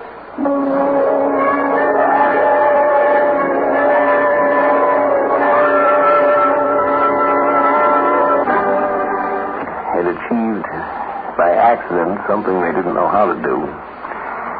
The robot was in the peculiar position of having knowledge but no wisdom.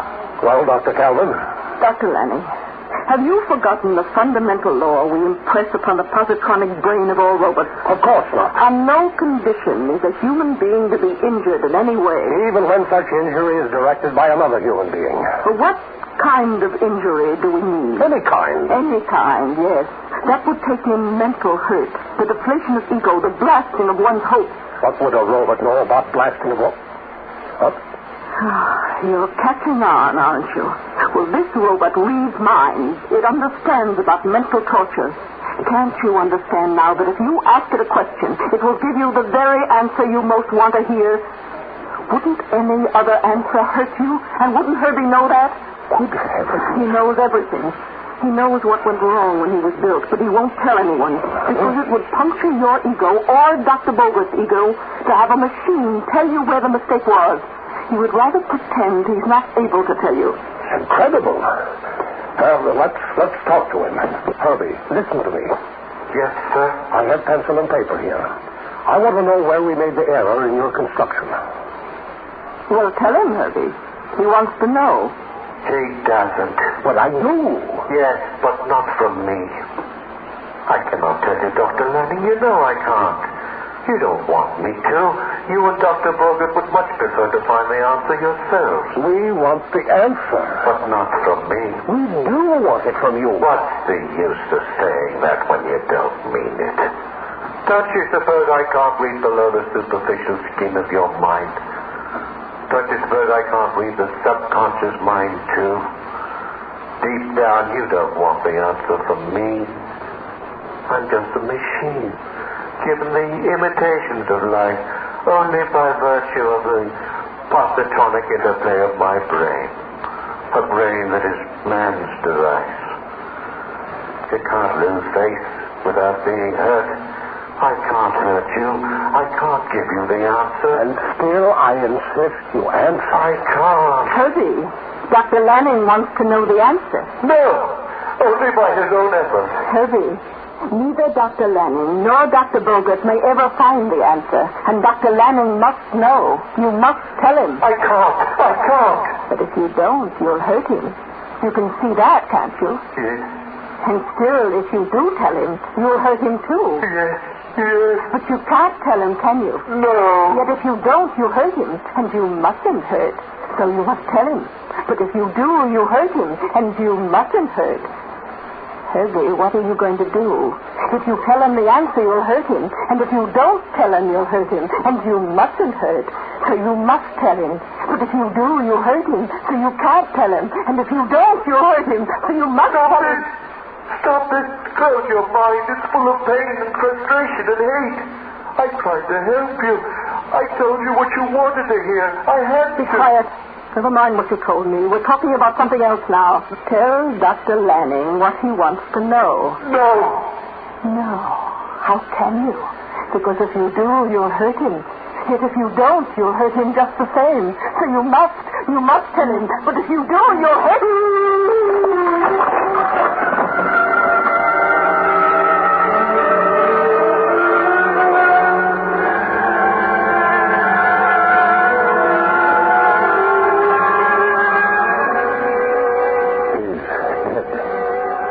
No. You killed him. No, he's not dead. He's only insane. You did it. Yes, I confronted him with the insoluble dilemma and he broke down. Well, you can scrap him now. He'll never speak again. You did it on purpose. Why? What did he do to you? What he did to me, Dr. Lanning, is my business. Oh, believe me, Doctor. It's only my business, not yours. And after all, you have so many other things on your mind now. Your marriage. I haven't had time to congratulate you. No. Well, thank you, Dr. Calvin. Excuse me.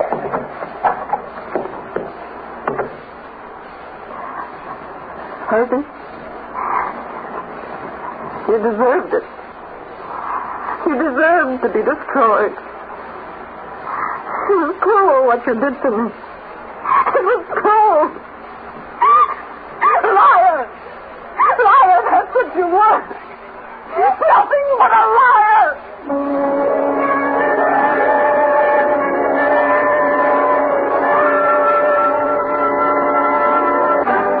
John Campbell returns in just a moment.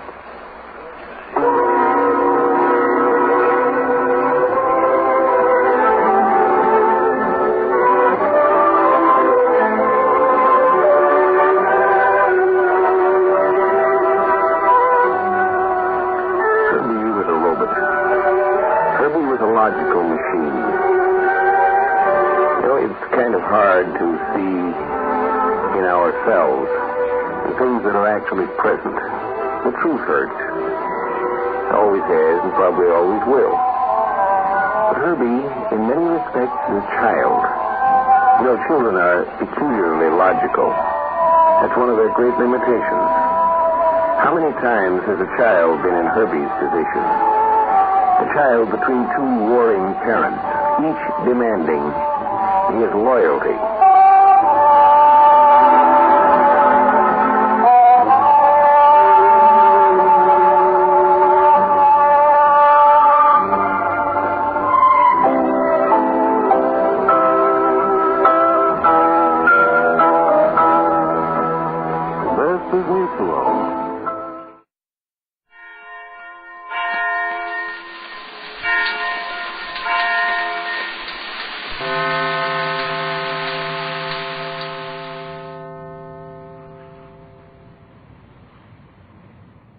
Presenting the transcription feature, Superman! Look! Up in the sky! It's a bird. It's a plane. It's Superman! Yes, it's Superman, strange visitor from the planet Krypton, who came to Earth with powers and abilities far beyond those of mortal men.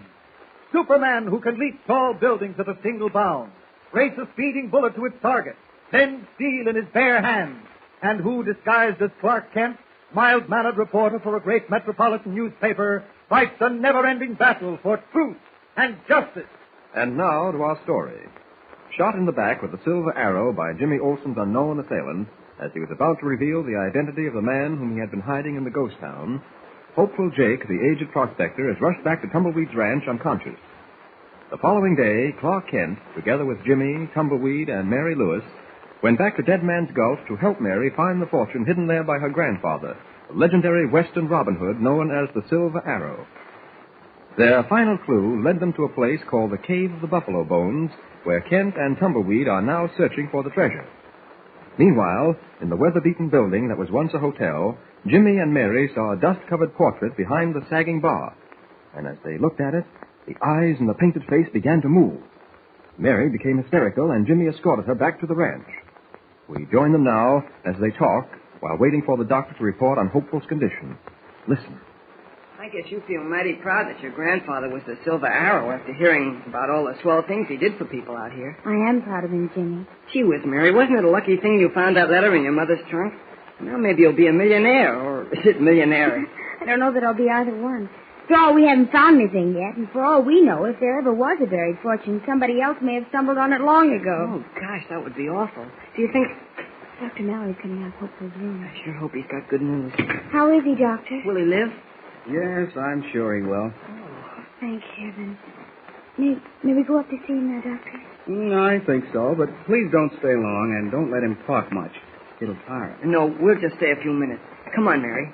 Oh, goodbye, Doctor. Goodbye, Dr. Mallory. Goodbye, Mary. All right, now, Jimmy. Remember what the doctor said about Yeah, I won't make him talk. Hello, Hopeful. Howdy, Ellen. Howdy, Miss Mary. Hello, Hopeful. How do you feel? I feel like I've been skewered and readied for a barbecuing. Yeah, but it takes a lot to kill a McGarity. That's what I am. Is that your real name? Yep. Jacob Francis McGarity. That's my full handle. But folks never called me nothing but Hopeful. Well, that's because you're always hoping to find gold, isn't it? Yep. Always hoping to find something what folks say ain't. I think you better leave now, Hopeful. The doctor... No, wait. I got something to tell you. It's something important. Especially to you, Miss Mary. Important to me? Oh, but it can keep until later. Dr. Mallory said I don't give a hoot what that old sawbone said. I got to get this off my chest now. I've been doing lots of thinking while that angel of death has been trying to make up his mind about me. What's troubling you, Hopeful? Like I told you last night, before I was plugged with that silver air, I've been hiding a man out at Dead Man's Gulch for many years. Yes, you were going to tell us who he is. No, I'm coming to that. Oh, I'm sorry. I got to talk kind of slow, because he's got all my natural strength. Well, This here yarn goes back many years, to the days just before the silver vein give out up at Dead Man's Gulch. One night I was a-sitting in my shack, eating my supper, when I hear a horse coming along slow-like. I hear it stop, and then a hombre staggers up to my door, and before he gets to knocking, he folds up like an empty grain sack. I drag him into the shack. While the wounded hopeful recounts to Jimmy and Mary a story that will reveal the identity of the mysterious inhabitant of the deserted mining town, Kent and Tumbleweed are standing in front of the Cave of the Buffalo Bones near Dead Man's Gulch, trying to solve the riddle of the third silver arrow. Yeah, that's the fourth time I shot an arrow through that danged slit in the rock, and we ain't found nothing yet. That is, nothing but an empty hole in the floor of the cave. I know, Tumbleweed, I know. I can't figure it out. Mr. Kent, are you sure we followed them directions like it says in that poem? Sure we did. It says face 7 to the south. We did that, didn't we? Yeah, that's great. All right, now, and face the east. Well, that's east where you've been shooting, isn't it? Yeah, due east. Well, maybe it's the last part that's got to stop. You mean about shooting this arrow where the sun shines least? Yeah, sure. You see, whoever wrote that message neglected to say what time of day to shoot this arrow. Don't get you, Mr. Kent. What you driving at? Well, don't you see, Tumbleweed, the position of the sun keeps changing all day as it goes from east to west. That means it may shine least in different places as the hours go by. Well, I'll be hog-tied. I'd have never thunk of that. Does that mean I got to stand here and shoot this consarned silver arrow at different shady spots till sundown? I'm afraid that's the only way we can... Hey, what was that? Sounds like somebody yelling help. Well, there it is again, coming from the town. That sounds like Jimmy. Come on. How can it be Jimmy? He's back at the ranch with Mary. Well, he's supposed to be there, but that's his voice. He must have come back for some reason. He stopped yelling. Something's happened to him. Come on. It came from in here. It is Jimmy. Take your hands off that boy. Why, the old hombre's choking the lad. I said take your hands off. There. Stand back to me while I teach this man a lesson. No, no way. Let go, consign. Why? That must be the fella that tried to beat up Jimmy last night. Yes. Who are you? What are you doing here? It's none of your business. Get out of here and leave me alone. I don't like snoopers. You're all snooping for something. Tell us who you are, or we'll turn you... Mr. Kent, don't do anything. I know who he is. Don't nobody know who I am. I don't believe nothing nobody says. Just go away and leave me alone. Jimmy, how do you know who this man is? Who told you? That's what I came here to tell you. What do you mean? I was looking for you in Tumbleweed in here when he came in and grabbed me before I could say anything to him. I don't believe nobody. Go away. Let me alone. I don't... He pleaded. Yes. Poor old fella. Too much excitement, I guess. Yeah, I'll put him down here. There we are. Shall I go get some water? No, I don't think so. If you'll need any, Jimmy. He's coming around all right. Jimmy, tell us who this hombre is before I bust wide open. Well, his name is Bart Cummings. Bart Cummings? Why, isn't that the name of Mary's grandfather? That's who this man is, Mr. Kent. What? Then he's the silver arrow? Why, that can't be possible. The silver arrow died long ago. Mary said they hadn't heard from him since long before she was born. Where'd you get this information, Jimmy? Hopeful told Mary and me about it less than an hour ago. He told how this man came to him one day, half dead from bullet wounds, how he nursed him back to health. Then what's he doing here, and why is he acting crazy like? Well, Hopeful says Mr. Cummings sort of lost his mind after his accident and couldn't remember where he'd buried his fortune. But he did remember that he had a fortune somewhere. Yes, so Hopeful, hoping the Silver Arrow would someday find all that money, kept him hidden out here where he spent all his time searching. And that's why old Hopeful got so darn rambunctious when we come out here to look for silver arrows. Silver arrows. Better find silver arrows. That's it. We've got what he's looking for. The silver arrows that point to his buried treasure. Silver... yeah. Where am I? Who are you? We're your friends, Mr. Cummings. We're going to help you find your treasure. Help me? How can you help me? As soon as you've had a rest, we'll show you the 3 silver arrows you set out long ago to help locate your treasure. Then we'll help you find it.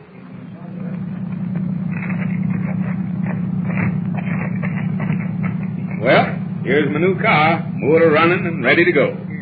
Get in, Mr. Cummings. Tumbleweed, I don't exactly know how to thank you for taking care of my granddaughter Mary and for everything else you done. I can't tell you how grateful I am, too. Oh, it's okay, Silver Arrow, Mr. Cummings and Miss Mary, but don't thank me. Mr. Kent and Jimmy and Hopeful have done everything for you. Hopeful is the only one who really did a lot for Mr. Cummings. You done thank me plenty. That bag full of silver dollars ain't exactly no horse fodder. You certainly look elegant, all decked out in your new mail-order clothes. Sure do look prosperous, too. You reckon it do? Sure enough? Certainly do. Ain't no use saying no more now. I reckon I can't never say enough to show you all how I feel inside. Oh, 'twa'n't nothing at all. We had us lots of fun of doing what we did. Hey, Jimmy? Huh? Oh, yes. Well, Jimmy, what's the matter? Haven't you got anything to say even about Tumbleweed's new car? Yeah, Jim. Ain't you going to say nothing about being the first to ride in it? Oh, sure. Yeah, it's swell. I'm afraid Jimmy feels pretty bad about leaving here, but no more than I do, believe me. Right. I know, Jim, lad. Ain't none of you feel no worse than me, but you'll be coming back soon again, I hope. Well, it's getting late, Tumbleweed. We'd better get going if we don't want to miss that train. Reckon you're right, Mr. Kent. Come on, Hopeful. Get aboard. No, I ain't a-going. Hey, Hopeful, ain't you going to come and see me off? I'm going to kind of miss you ornery old coyote. No, I can't go. Got work to do. Work? What kind of work? Why, you can't do anything in those shiny new clothes. I sure can. I got to go back to panning for gold in the creek. You can't never tell when I'll strike a bonanza. But you know nobody's never found no gold there. Well, that ain't nothing. I can keep on panning and hoping, can't I? Goodbye.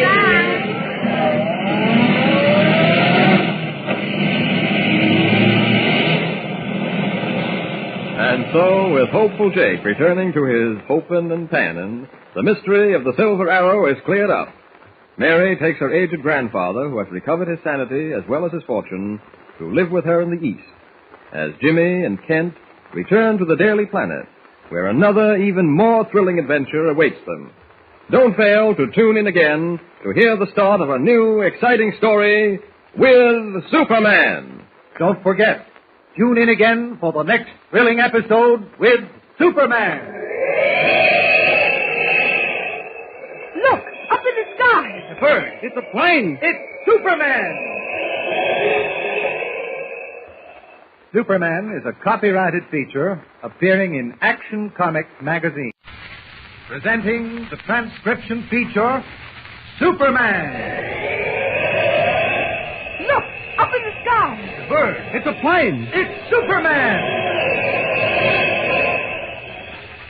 Yes, it's Superman, strange visitor from the planet Krypton, who came to Earth with powers and abilities far beyond those of mortal men.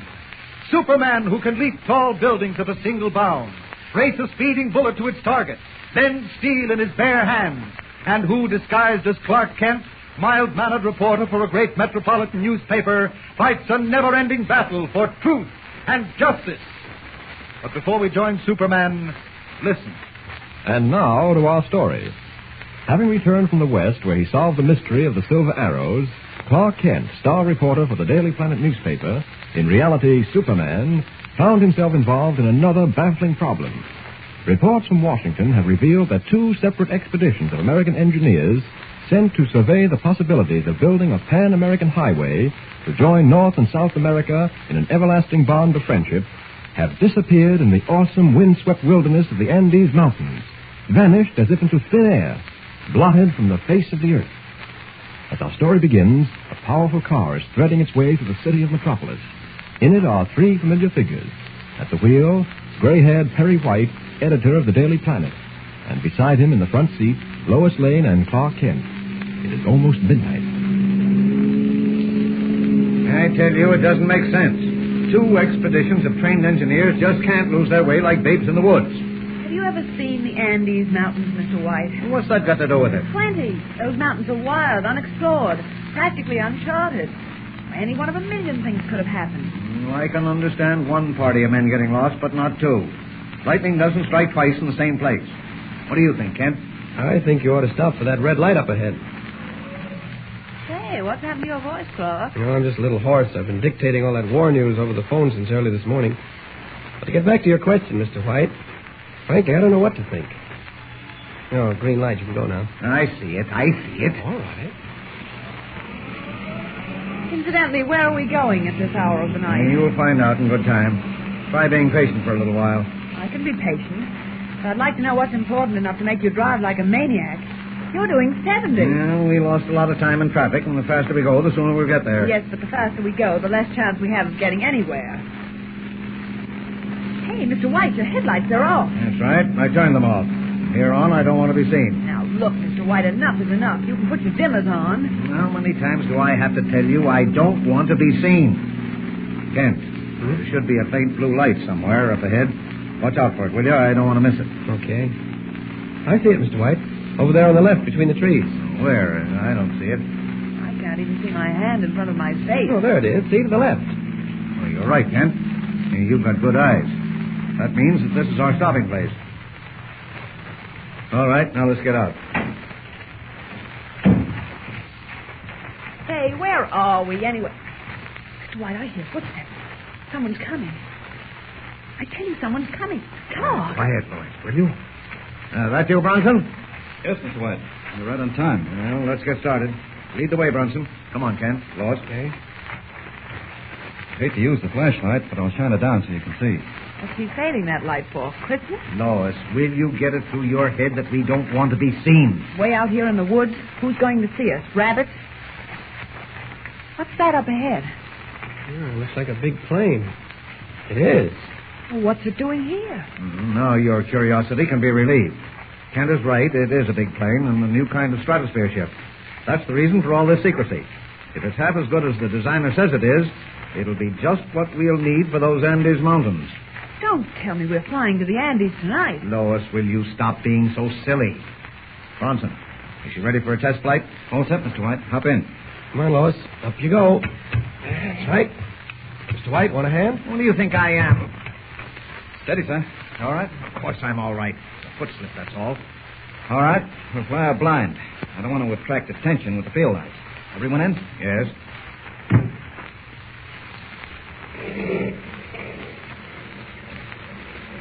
Sounds mighty sweet, Mr. White. Special motors? Everything on it is special. It's supposed to be capable of more speed at a higher altitude than any ship ever flown.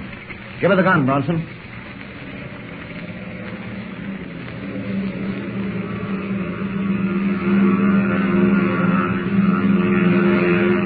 As the giant steel bird pierces the curtain of night and roars upward on its test flight, a strange and significant scene is taking place in the Hemisphere Administration Building in Washington.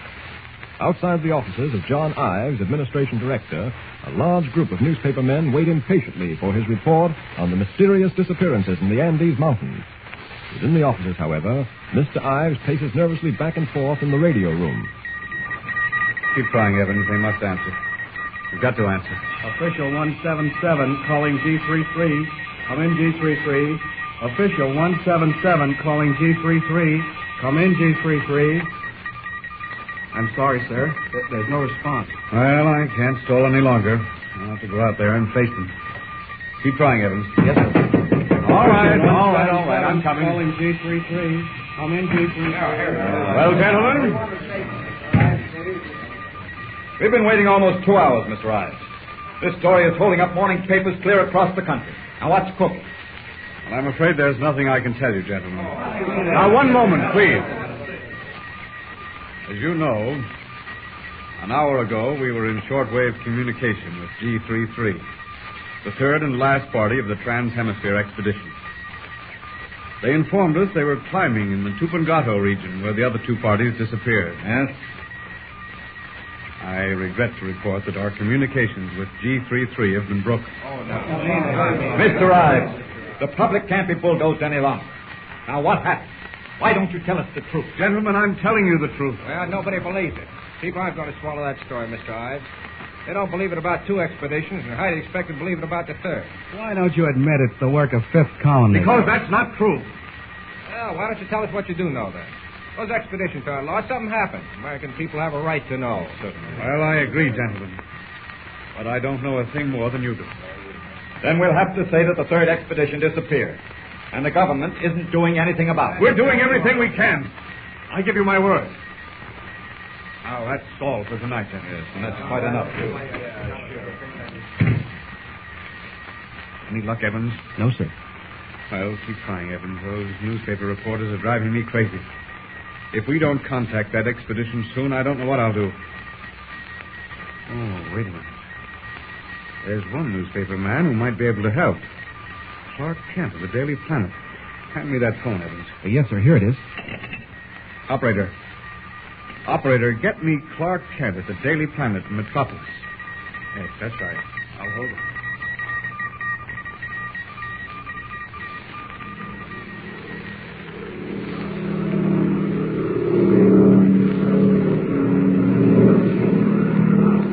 What's the altitude now, Bronson? 19,000. Speed, 455. You mean we're climbing that fast? That's right, Mr. Kent. She's not wide open. Stuffy in here? I'm getting a little dizzy. Now, how about some oxygen, Bronson? Right. Much better. What's the altitude now? Almost 22,000 minutes. Is she straining, Bronson? Riding easy as a kite. Then she's sold. Tell Hendricks I'll mail him my check in the morning. Yes, sir. Try the radio, Kent. Sure. What do you want to hear? Jack Benny. Don't be silly. This is the shortwave set. See if you can get Washington. It's marked on the dial. Yes, here it is. Come in, G33. Official 177 calling. Come in, G33. Official 177 calling. What's official 177? Government call letters. Wait a minute. Mr. White, what were the radio call letters of the first Trans-Hemisphere expedition? G31. The second expedition was G32. Well, listen to this. I'll turn it up. 177 calling G33. Official 177 calling G33. Come in, please. That's Washington calling the third expedition. There's no answer. You're right, boss. G33 must be the call letters of the third expedition. If that one's lost, too... Kent, turn the transmitter on. We'll call Washington. All right. Mr. White, you can't transmit. This plane isn't registered yet. I'll lose my license. Please, Mr. White, stop it. Now, don't worry about your license. If you get into any trouble, I'll take care of it. This happens to be important. Let me have the phone, Kent. Here you are. Private plane calling official 177. Private plane calling official 177. Hello, private plane. Stop transmitting. Clear this wavelength. Urgent official business. Clear this wavelength. Please, Mr. White, there'll be an awful row about this. Quiet, Bronson, will you? I'm going to speak to them. Official 177. Perry White calling. Perry White, editor of Metropolis Daily Planet. Come in, official 177. Let's hear what they've got to say. Official 177 back to Perry White. Stand by, Perry White, for a message from Hemisphere Administration. Message reads, is Clark Kent with you? I will repeat, is Clark Kent with you? They want you, Kent. Take it. Okay. Clark Kent speaking. Ready for message. Come in, please.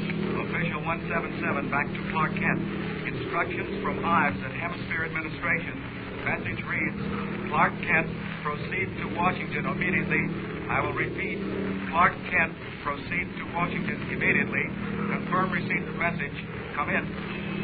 Clark Kent, back to official 177. Message received. Will proceed as directed. Clear this wavelength. Urgent official. Come in, G33. Come in, G33. Turn it off. Bronson, head the ship for Washington. Mr. White, we can't land there. I told you this ship hasn't been registered yet. Bronson, do as I say.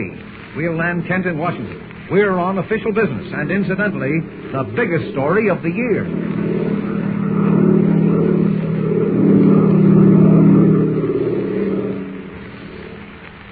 Will Clark Kent be able to solve the baffling riddle that involves both North and South America? What has happened to the men who were sent into the towering Andes Mountains? Where have they vanished to? Don't miss the startling developments in the exciting international drama that looms ahead. Tune in and listen with Superman. Don't forget, tune in again for the next thrilling episode with Superman. Look, up in the sky. It's a bird. It's a plane. It's Superman. Superman is a copyrighted feature appearing in Action Comics magazine.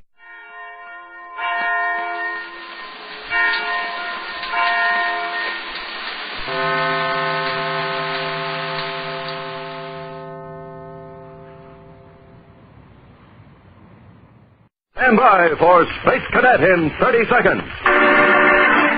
Kellogg's Raisin Bran. has a secret. Kellogg's Raisin Bran has a secret. Yes, Kellogg's brings you the secret of a more delicious breakfast treat. It's new, it's wonderful. It's Kellogg's Raisin Bran, both fruit and cereal, all in one box. You get plump, tender raisins dipped in honeycomb, along with delicious gold and crisp bran flakes. So try the new fruit and cereal combination. Get Kellogg's Raisin Bran, because Kellogg's Raisin Bran has a secret.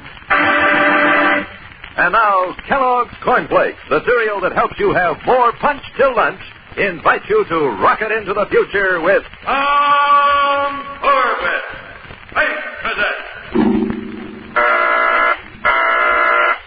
Stand by to raise ship. Blast off -5, 4, 3, 2, 1, 0. As roaring rockets blast off to distant planets and far-flung stars, we take you to the age of the conquest of space with Tom Corbett, Space Cadet.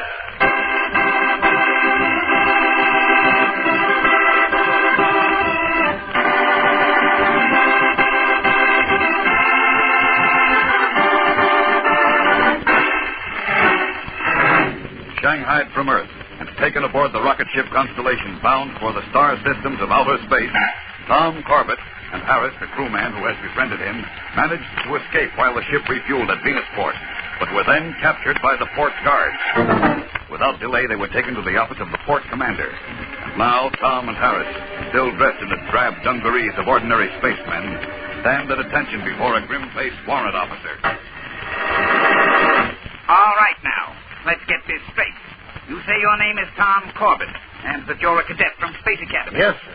And you, Harris, are you a cadet too? No, sir. I'm a spaceman. Second class in the Constellation. I see. Corbett, what's a space cadet doing aboard the Constellation? I told you, sir, I was Shanghaied. That's true, sir. He was. I suppose you can identify yourself, Corbett? Well, they took my uniform away from me. All my papers were in it. You tell a pretty good story, Corbett, but that's all it is. Unless you can give me proof, I'll have to turn you over to your captain. Wait, sir. It's easy enough to check. Radio Space Academy. Talk to Commander Arkwright. That is impossible. Venus is in apposition to Earth. We're on the other side of the sun. We can't make radio contact for another week. But there must be some way. Check on Captain Pickering yourself. Talk to the crew. I don't have to. Captain Pickering can speak for himself. He's waiting in the outer office. What? Send Captain Pickering in, please. But, sir, he'll deny everything. If you have any accusations to make, you can make them to his face. You're sent for me, Mr. Porter? Yes, Captain.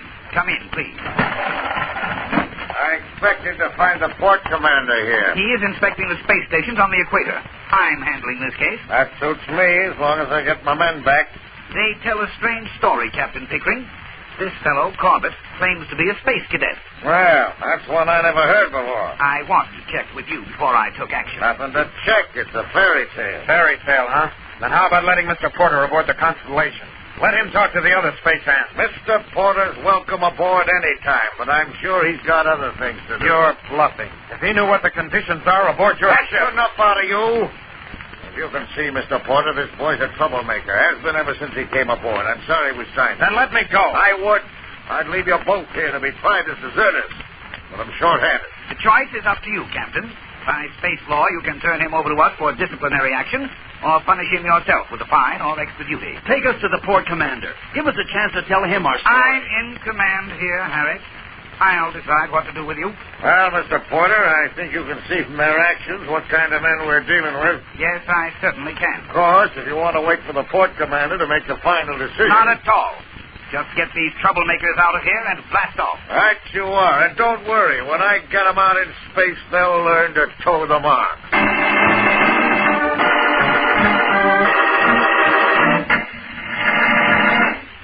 Wow, looks like the Space Cadets are rocketing on all tubes. There's real adventure ahead, but they're ready for it. Have to be prepared for it all the time. And one way to do it is to make sure they get enough quick energy food. Helps them blast off in a hurry. Take breakfast, for instance. Every Space Cadet knows the importance of eating a good, nourishing breakfast every morning. And he knows to build it around Kellogg's Corn Flakes. Because Kellogg's Corn Flakes are a real quick energy food. As Astro would say, every spoonful of Kellogg's Corn Flakes helps me get set for a quick blast-off. Helps me zoom right off and helps me keep zooming right up till noon. Why, I wouldn't think of setting out on a mission without first fueling up on some quick energy food. And so, I always stow away a big bowl of Kellogg's Corn Flakes soon as I hear the alert. And Astro could tell you, too, that there's mighty swell eating in a bowl of Kellogg's Corn Flakes. Kellogg's Special Toasting brings out all the sweet, lively corn flavor in every flake. So do as Astro does.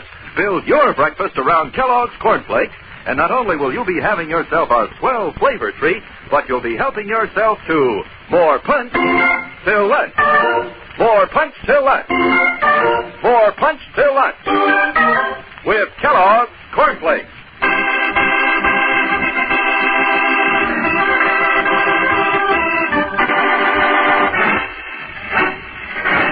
Unable to persuade the warrant officer in command of Venusport that he has been shanghaied, Tom Corbett is taken back aboard the rocket ship Constellation with his newfound friend, Harris.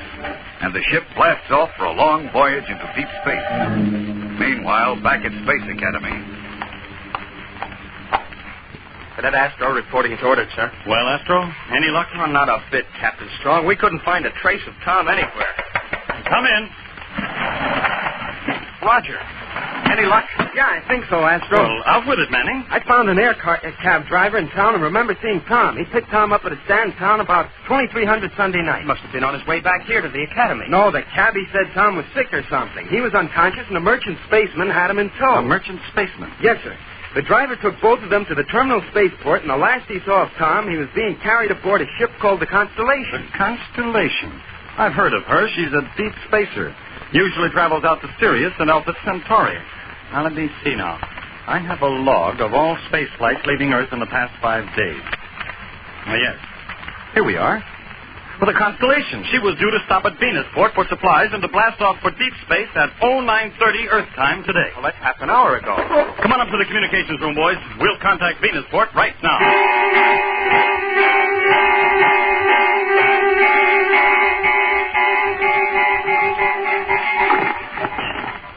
What are we waiting for, Captain Strong? We're in apposition to Venus. A direct signal can't get through. They're setting up a relay transmission, Earth to Mars, to Titan, and back to Venus. Captain Strong here. Warrant Officer Porter, Venusport. Go ahead, Captain Strong. Listen, Porter, this is urgent. Have you cleared the deep spacer Constellation yet? Constellation? She blasted off the Sirius 15 minutes ago. Why? Well, we have good reason to believe that one of our cadets is being held illegally aboard that ship. What? A cadet by the name of Corbett. Tom Corbett. Corbett?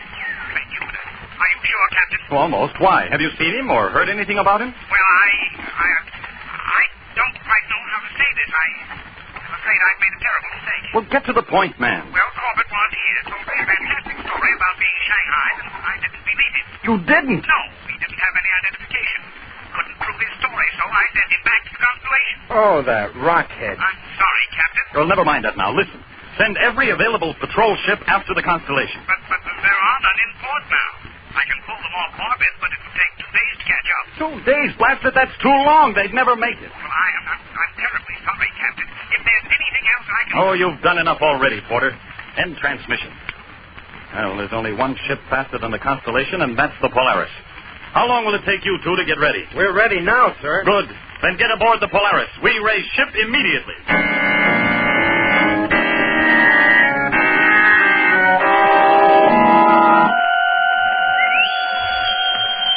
Now hear this. Second watch, turn 2. All hands on extra duty will not be relieved until 0700. Hey, you hear that, Tom? 4 more hours on the power deck for us. What does Pickering think we are? We can't work like this on short rations. He'll see that we do. If that warrant officer at Venusport had only listened to me. You made a good try, Tom. Well, they don't pay off on tries, Harris. And now what? Do we just keep slaving down here until we drop? That's just about it, Tom. Until we drop.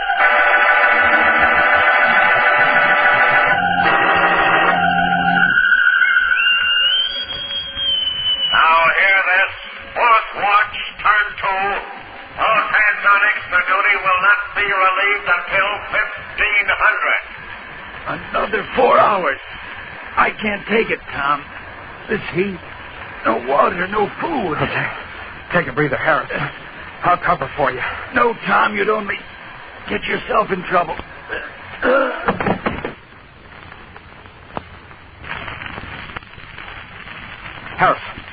Harris! Hey, give me a hand here. Someone help me. Quick!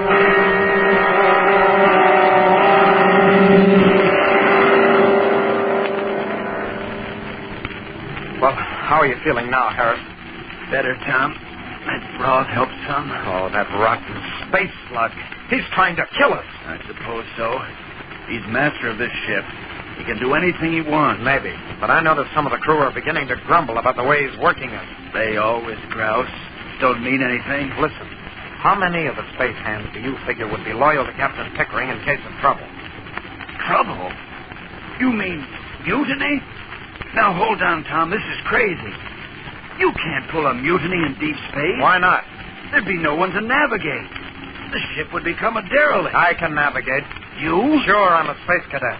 I've had plenty of training in astrogation. I know I could get the ship back to Venusport if I could just reach the controls. We'd be taking an awful chance. Pickering would kill us if we failed. It's better to go down fighting than die this way.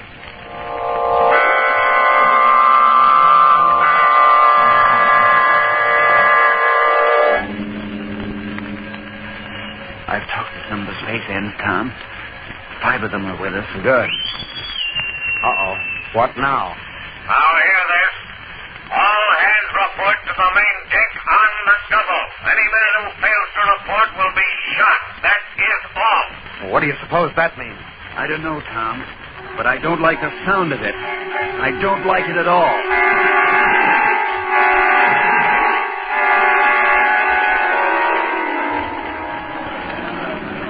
All right, you men, stand to. Look, Harris, there's Captain Pickering. And there's Dawson. With a couple of deck officers. They're all armed, ready for trouble. Come on, tap your tubes and pay attention. That's better. Now, I don't have to tell you I'm an old hand at dealing with spacemen, and I've been watching you ever since we blasted off. You're a surly bunch of space rats. I don't like the looks of you, and I can smell a mutiny a light year away. What do you mean? You heard me. I said mutiny. I know who the ringleaders are, and I'm going to make an example of them. I promise it'll be an example you'll never forget. When I pick out these 2 men, I want the rest of you to go back to your station. Any man who lags will get 50 hours extra duty on short ration. Wait, men. Listen to me. Tom, no. How long are you going to stand for this? Captain Pickering's no better than a pirate. Don't arrest that man. This is your last chance. Take over the ship. I can get you back to Earth, and we'll put Pickering behind bars where he belongs. Catch him up. You did it, Tom. The men are starting to mutiny. I've got to get up to the control deck before Pickering does. Go on, I'll take care of Dawson. Right, but watch yourself. He's armed. Don't worry. Get going. Oh, no, you don't. Look out, Harris. Never mind me. Get to the control room. All right, Tom. Dawson's through. I'll take care of Pickering now. Right. I'm at the control room hatch. Hold him for another second. Stop him! Stop him! Don't let him move that hatchman! Kill him! Made it. Now for the controls. No time to plot a new orbit back to Earth. I'll have to swing her into a 180 turn and rack up a true course later. Let's see. Steering vane set for 1.5. Full burst on starboard jet. And take a lateral sweep. That should do it. Corbett, this is Captain Pickering. Now listen to me. What do you want, Pickering? I'll make a deal with you. Fat chance. I've got control of the ship now. Open the hatch, Corbett. Give yourself up. Nothing doing, Pickering. You're over a barrel and you know it. We put down the mutiny and captured your friend Harris. What? I have him right here beside me. If you give yourself up, I won't blast him. You have my word on that. If you refuse, he gets it. How do I know you're telling the truth? I'll put him on so you'll know he's still alive. All right, Harris, go ahead. Tom, don't trust him. Save yourself. Nobody can help me anymore. All right, Corbett, his life is in your hands. Now I'm going to count to 10. If you don't open the hatch, Harris gets it. 1, 2. I can't let him shoot Harris in cold blood. But I give myself up. Oh, what's the use? I don't have any choice. Just 2 more seconds left, Corbett. Okay, Pickering, you win. Don't shoot, Pickering. The hatch is open.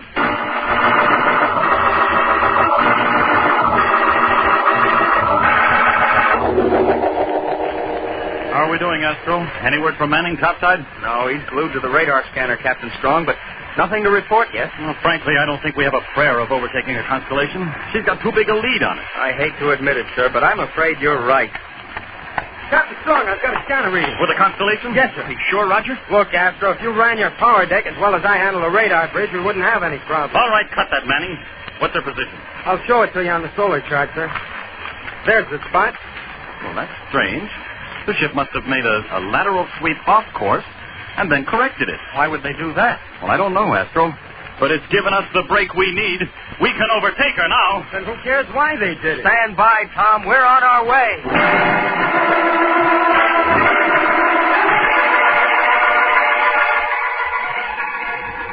All right, Captain Pickering, you're back in control of your ship. Now, where's Harris? You won't be seeing Harris anymore, Corbett. What do you mean? You gave your word he wouldn't be harmed. You weren't listening closely. I said I wouldn't blast him, and I didn't. Then what happened? Where is he? Drifting somewhere in space. Why, you filthy space Not rat. move, Corbett, or I'll blast you to a cinder. Why don't you get it over with? Because with Dawson gone, I'm short a navigator. You're taking Dawson's place. You're space happy. I'll never navigate this Don't ship. try anything. Attention, Constellation. Attention, Constellation. Polaris pulling alongside with boarding party. Captain Strong. Message received and understood.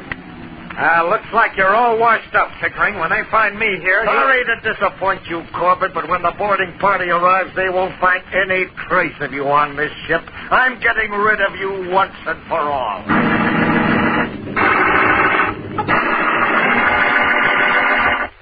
And now, all you future space cadets, boys and girls, let's take time out for a question to start off our Kellogg's Cornflakes Space Quiz to see how your knowledge of space and the universe is.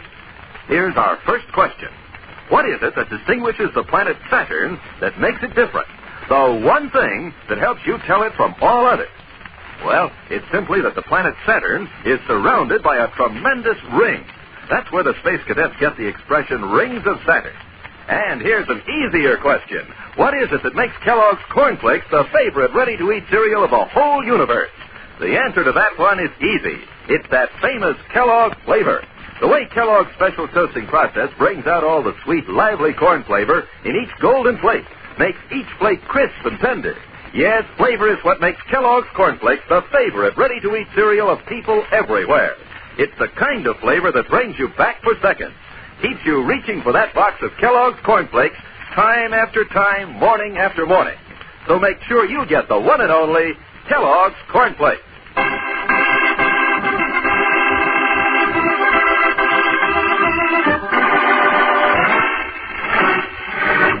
When Tom's desperate attempt at mutiny fails, his last chance of escape from the rocket ship Constellation is seemingly gone. Then suddenly the Polaris draws alongside, and Captain Pickering is ordered to stand by for a boarding party. Captain Strong and Cadets Astro and Manning make a thorough search of the Constellation, but can find no trace of Tom. Now, look here, Strong. I'm getting a little fed up with this. You're delaying my voyage for no reason at all. You and your blasted cadets don't get off my ship in 2 minutes, I'll see that you're broken. You'll be cleared when we've finished our search, Pickering, not before. Captain Strong! Captain Strong! Yes, Astro. We found something. You did? Yes, sir, Tom. Thank you. Searched the entire ship from nose to tail. The cadet you're looking for isn't aboard. Now, listen. Now I insist that you let me resume course. You've had your chance. I've given you every bit of cooperation. What more do you want? Please, Skipper, don't let him talk you out of it. No, it isn't a question of talking me out of anything. We've searched the ship, and we haven't found Tom. But his watch, You sir. might be mistaken, Astro. All right, Pickering. Let's go back to the control deck, and I'll sign your clearance into the log.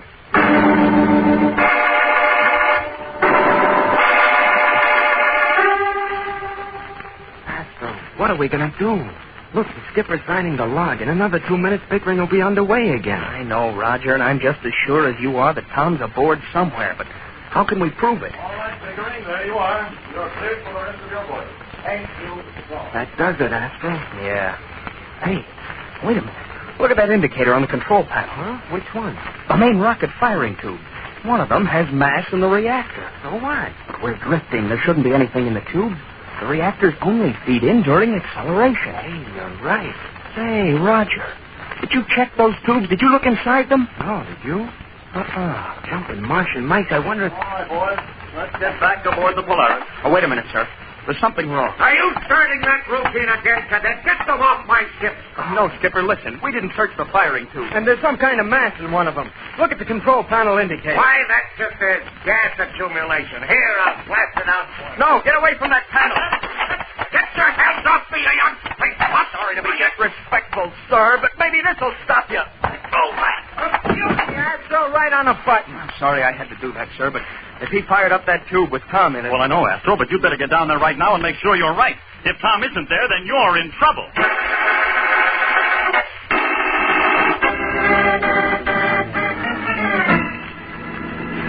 Well, Tom, how does it feel to be in a cadet uniform again? I never thought I'd be so glad to wear one, Roger. You sure had us worried, Tom. Speak for yourself, Astro. I wasn't worried about the lug for a minute. All right, boys, take your stations and prepare for deceleration. We enter Earth's atmosphere in 4 minutes. Right, Captain Strong. It can't be too soon for me, sir. Aren't you worried about getting back, Tom? Worried, sir? Well, you're over 2 weeks AWOL, you know. Jumping jets? I forgot about that. Look at his face. He really is worried. Well, who wouldn't be? 2 weeks AWOL? Oh, gosh, sir, what do you think they'll do to me? Well, under the circumstances, I think Commander Arkwright won't be too hard on you. Of course, he may not give you any weekend leave for a while. Weekend leave? After what happened on my last one, I don't think I'll ever take another as long as I live.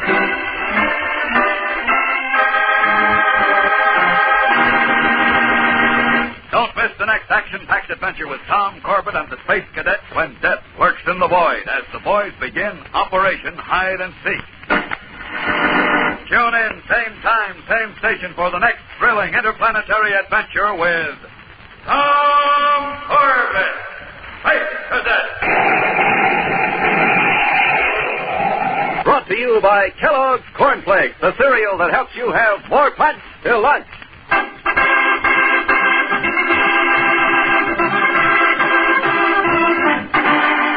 Tom Corbett, Space Cadet, starring Frankie Thomas, also appears in the comic sections of many of Canada's leading newspapers. Look for it daily and in weekend editions. Featured in the cast are Al Markham as Castro, Jan Merlin as Roger Manning, and Edward Bryce as Captain Strong. Today's program was directed by Drex Hine. Jackson Beck speaking.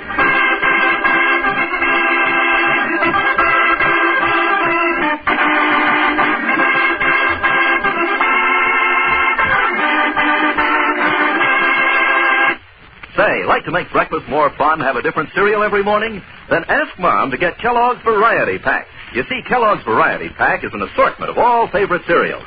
10 individual-sized packages in one handy carton. With Kellogg's Variety on the table, you can pick and choose to your heart's content from such favorites as Kellogg's Corn Flakes, Pep, Rice Krispies, Kellogg's Raisin Bran, and others. Remember, each of the 10 individual packages in Kellogg's Variety Pack is a generous service. You choose and open your own package yourself. And because each package contains exactly one bowl full, the cereals stay extra crisp and fresh. So just for fun, make breakfast fun. Ask Mom to get Kellogg's Variety Pack.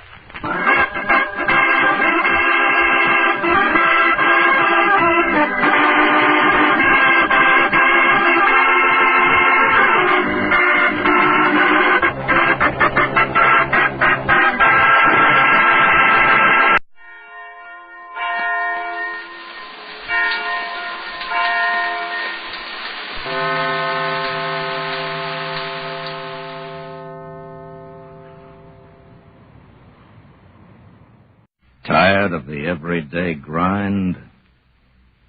Ever dream of a life of romantic adventure? Want to get away from it all? We offer you Escape. Escape, designed to free you from the four walls of today for a half hour of high adventure.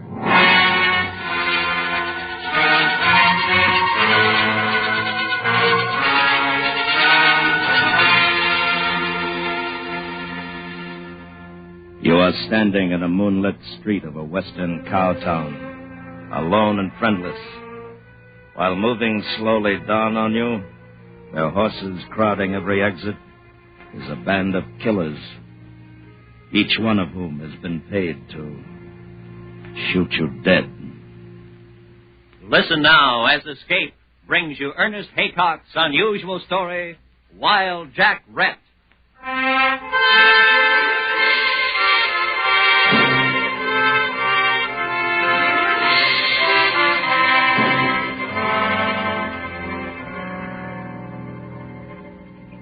Man that is born of woman hath but a short time to live, and is full of misery. He cometh up, and is cut down like a flower. He flieth, as it were, a shadow.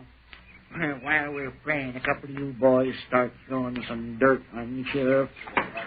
O Lord, with whom do live the spirits of them that be dead, and in whom the souls of them...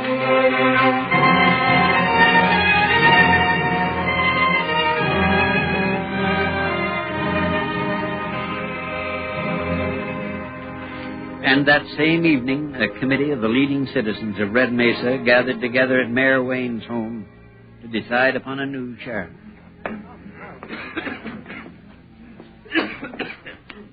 All right, gentlemen. Now, sit down. Let's get this settled. Gentlemen, we've got to have a sheriff Todd Mallon and his kind can't kill. We need the toughest gunfighter available. And I want to propose we send for a man some of you may have heard of, Jack Rett. Just a minute, Mayor Wayne. Let me speak. All right. Go ahead, Bohellen. Now, gentlemen, I run a saloon, and I run it with only men who bring any money at all into Red Mesa. Cowpunchers coming up the Chisholm Trail with Texas cattle. If you give them Jack Rett instead of a little fun, I and the rest of this town will go broke. We'll chance that, Bohellen. We'll chance that. Yeah. Chance it. What about Matt Trebner? What's he got to say? I've nothing to say, gentlemen. As U.S. Deputy Marshal for the district, my job is strictly outside Red Mesa. You know anything about Jack Rett, Trebner? Just by reputation. He's a professional town tamer, and I've heard he's the most cold-blooded killer that ever drew a gun. Travener's right. We can't afford a man like that here because... We sure can. Gentlemen. Now, let's put it to a vote. All in favor of sending for Jack Rett, raise the right hand. 5-1. Matter settled, gentlemen.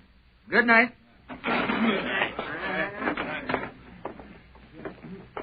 You'll wait and see Mary, Traveler? If you don't mind, Mayor. Of course. Sit down. She'll be out in a minute.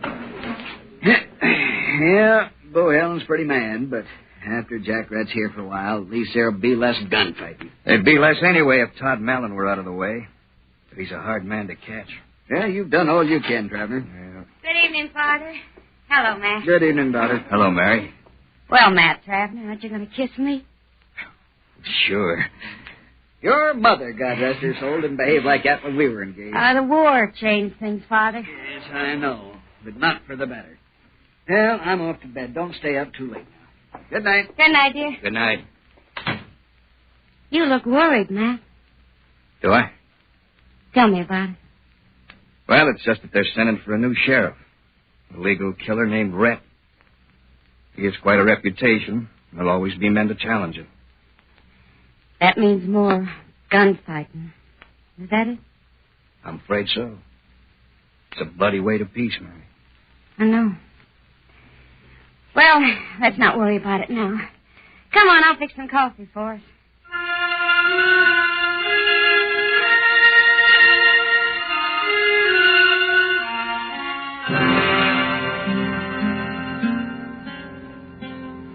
3 weeks later, Wild Jack Rett rode into Red Mesa. He was 38 and at the peak of his reputation. He stood well over 6 feet, better than 200 pounds of plain sinew. Tawny blonde hair grew long in the frontier style, and his features were boldly aquiline. He was a picturesque man until one looked at his eyes, which were large and pale blue, and had the disconcerting trick of remaining too steadily on people. There was to be seen in them the suggestion of inhumanity. He sent word to the committee that he would meet them at the mayor's office that evening. Well, it's 8 o'clock now. Where is he? He's in town. That's bad enough. Now, be a sport, boy, Ellen. We took a fair vote on Rett. You'll learn the Here he hard comes way now. Here he comes. Here he comes. Comes right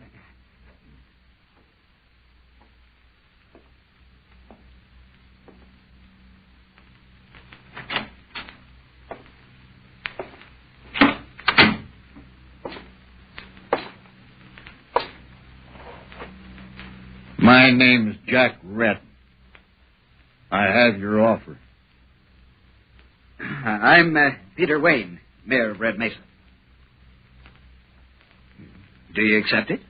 That depends on what you want. Tell me. Well, Rett, this is a difficult town. The Chisholm Trail lies just across the river, and we get most of our money from the riders passing through with Texas cattle. We want them to have a decent time for their money, but we don't like a lot of gunplay and killing. I've always been accustomed to complete authority, Mayor. I presume to know my job, and I won't have interference. Well, that's agreed, Rett. Oh, by the way, the last sheriff had a rule that riders leave their hardware at his office. He had trouble enforcing it. Poor rule. Let them pack their guns. It gives the wild ones a fair chance at you. I never give a man a fair chance at me.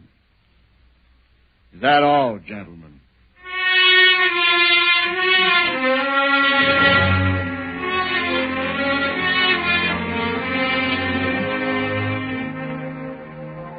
Bohillen's saloon was the usual deadfall, with a huge bar along one side of the room and gaming tables toward the rear.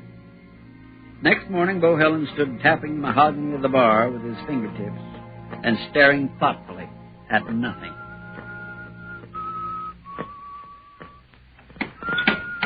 Good morning, Bohillen. It's noon, Samus. Draw me a beer, Mike. Where's the new sheriff, Bohillen? Right over there at the corner table. Came in just before you did. Oh? Barkeep, bring me a cigar and a glass of rye. Now he's going to clean and reload his 6 guns one at a time. By golly, he is. How'd you know? It's an old gunman's trick to impress the citizens. But there's no one here. Oh, except you and me. It's to impress me. Oh. Oh. Well, goodbye, Bohillen. Mike.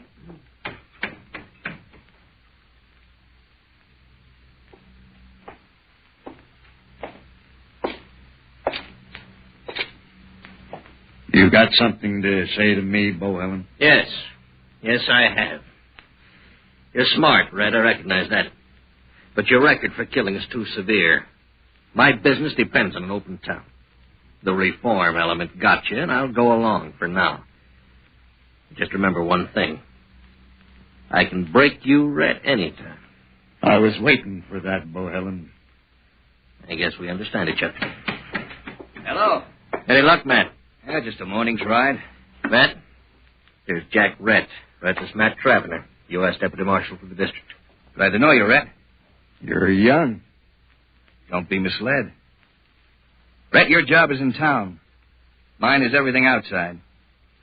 So I'll either back you up here in Red Mesa or I'll leave you strictly alone. I'll handle Red Mesa. All right. One more thing. I want Todd Mellon. If he comes to town again, he'll have to be taken.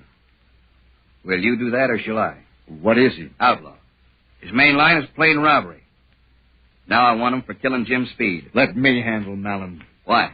Killing's my trade. Man doesn't live with enough animal instinct to get me. Maybe. But to kill you would build a man's reputation considerably. Just so? Well, good luck, Rett.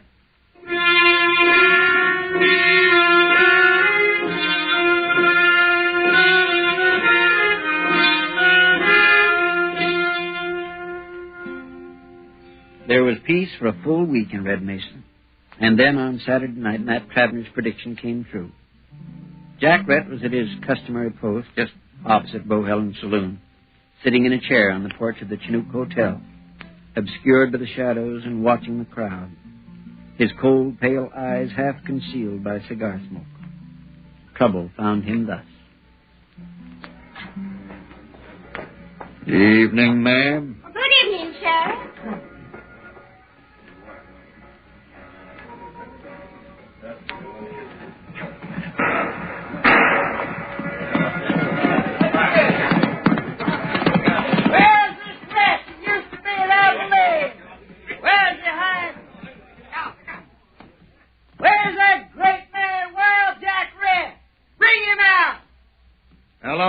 cowboy.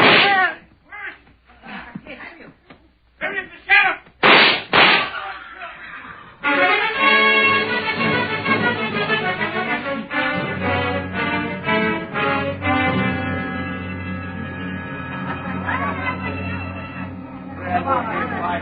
That's a lot of killing for one sheriff. 3 men. I don't like it. Well, forget it, Fred. Have a drink and forget it. You're Bo Helen, ain't you? That's right. You come on. I'll have one in the house. Mike, fix him up. I can pay for my own. You never gave him a chance. What kind of sheriff you got stands in his shadow and kills one man and then jumps 50 feet from his gun flash and shoots down 2 more? Those boys never had a chance at it. Drink your drink, cowboy. That was the most merciless killing I ever seen. He's a butcher. I wish I had the chance.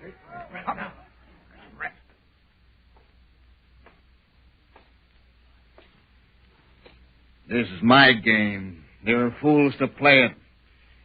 Never buck a man who's spent his life learning to kill, son. Get out of town. Get out now. Rett, what if I... Don't try it, son. Don't let your anger destroy you. Drift. Go on, drift. Yeah, blast your town. I can hold my thirst another 200 miles up the trail. Come on, boys. We'll send word back to Texas to go round Red Nation and let it dry the powder. It won't do, Rett. It'll do, Bo Helen. Barkeep, bring me a glass of rye on the house. Rett stood with his back to the bar, holding his drink and a thin black cigar carefully in one hand. He stood there for about 10 minutes. Then trouble came again. It's Corbett. He's riding in with 4 men. Close the games. Open the back doors. Well, Jack Rett, now let's see you shoot down Todd Mallon and 4 men from the shadows. Good night, Bo Helen.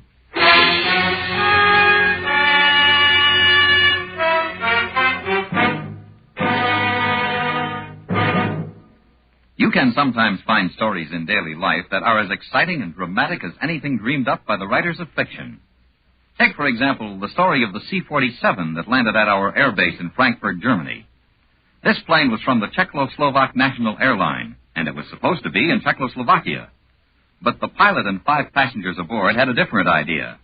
For 2 years, they had carefully worked out the details of this flight over the Iron Curtain, and their planning paid off when they made good their escape. But why did they do it? Well, before the communists took over, Czechoslovakia had been a free country. Its constitution was modeled after our own. Its presidents had been men of honor and stature. But all that was changed under the new order. Strange things began to happen. Purges of innocent people, confiscation of property, strict supervision of press and radio, and even of thought itself. That was the reason these 6 people seized control of the plane and turned it to the west. They made their way to freedom, because they wanted freedom as their way. And now, back to Escape.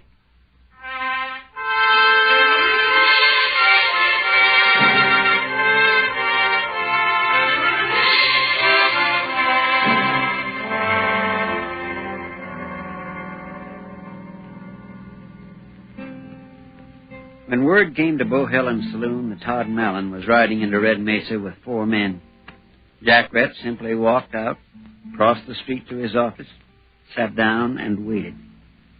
20 minutes later, Todd Mallon had arrived and departed, and not a shot fired. Then Jack Rett went quietly to bed. But early Sunday morning, he was back in his office. Come in. Good morning, Rett.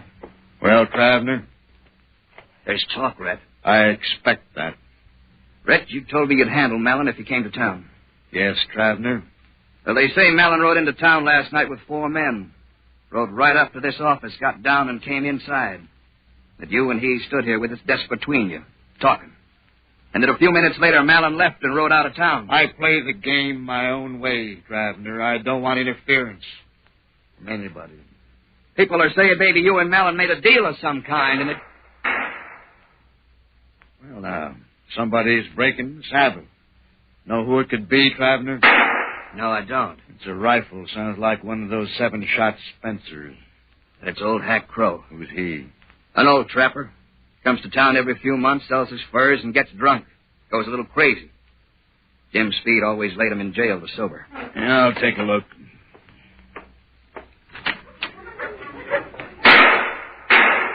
You better stop him, Rett. He's only got 2 shots left. That'll satisfy him. I doubt if he'll reload. And if he notices us and decides to shoot? Then I'll have to kill him. Who's that coming out of Bohelen's? Ewald Bay, gambler. He's a fool. Hack killed Bay. Ain't you going to stop him, Rett? No, let him go. Rett, the town is your territory, and I won't interfere. But why did you refuse a fair shot at Hack Crow? Ewald Bay is dead. Which is the more useful citizen, Travner? Crow or Bay? West is full of gamblers.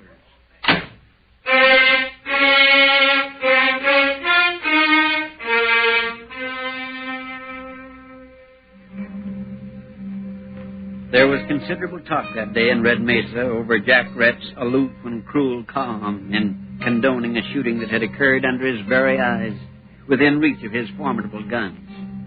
Then, mid-afternoon, a rider came up from the prairie and reported finding old Hack Crow dead in a coulee, dry gulched and robbed. Mayor Wayne heard about it and went to Bohelen's saloon to hear more. Well, good evening, Mayor. Hello, Bohelen. Shot of brandy. What do you think of your great Jack Rett now, Mayor? It looks bad. Oh, now look, Mayor, everyone knew Hack Crow carried his profits in his pocket. He always did that. So Rett allowed him to leave, and Todd Mallon and his men were waiting for him in the coulee. It's as simple as that. We have no proof of that, Bohelen. Oh, no? Now, why didn't Rett take Mallon when he rode in here last night? Because they made a business arrangement, that's why. Well, it doesn't look good, but... Barkeep, a glass of rye. I don't want to talk to Rett yet. I'm leaving. Good night, Bohelen. Good night, Mayor. Here, Mike. Give me that rye. I'll take it over to the sheriff myself.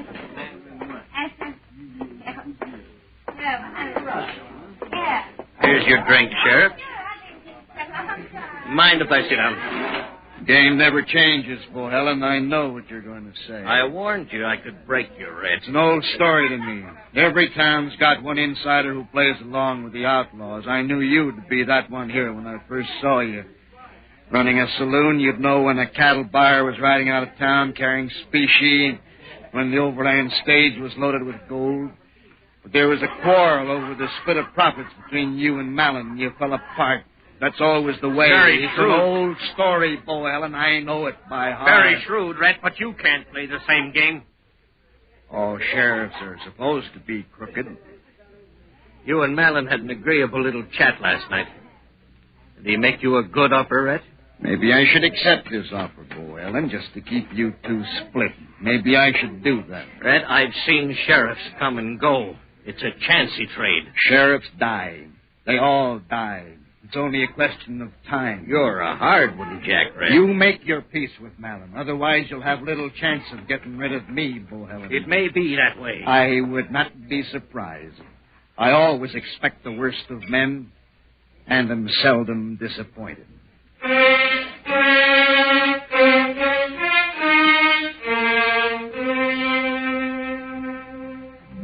It was turning dark as Jack Rett left Bohelen's saloon. Crossing the street, he walked into his office, but continued on out through the back door. A few minutes later, he stood in the gathering shadows opposite the OK stable and watched Bohelen ride out and drift into the prairie to the south. He knew now what to expect. It would happen soon, perhaps tomorrow. He returned to his office and slept the night there.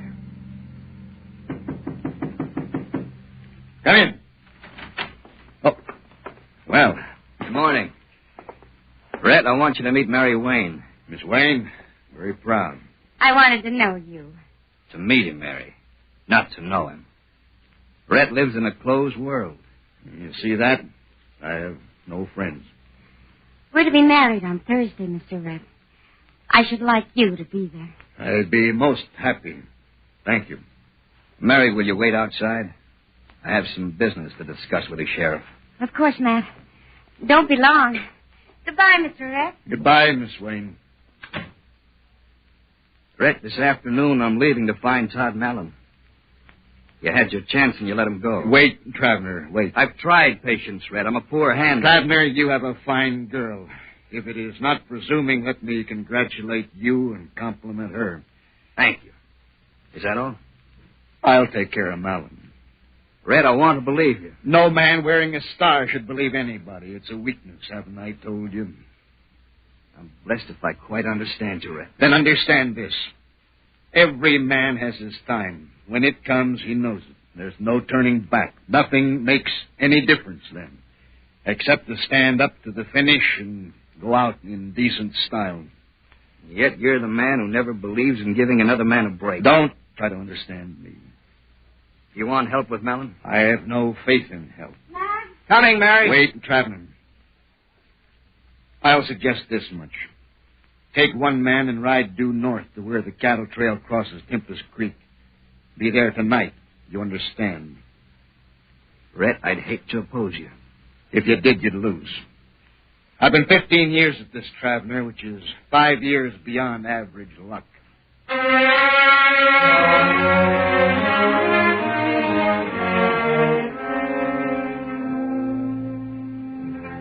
That evening, Jack Rett took up his post on the porch of the Chinook Hotel, dressed in his best. A suit of black broadcloth swelling around the big, uncompromising shoulders, a hard white shirt, and a blood-red Windsor tie.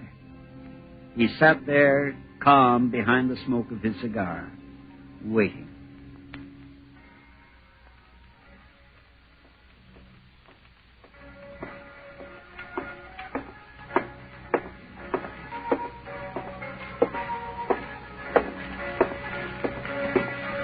Didn't Rett? Oh. Hello, Mayor Wayne. Oh, Mayor, have you seen Traveler? He rode north this afternoon. Be back tomorrow, he said. Good. Where's the sheriff? Here I am. Rett, listen. I just come up South Creek. And Todd Mallon and 6 men were only a quarter mile behind me, heading into town. All right, friend. Take cover. Yes.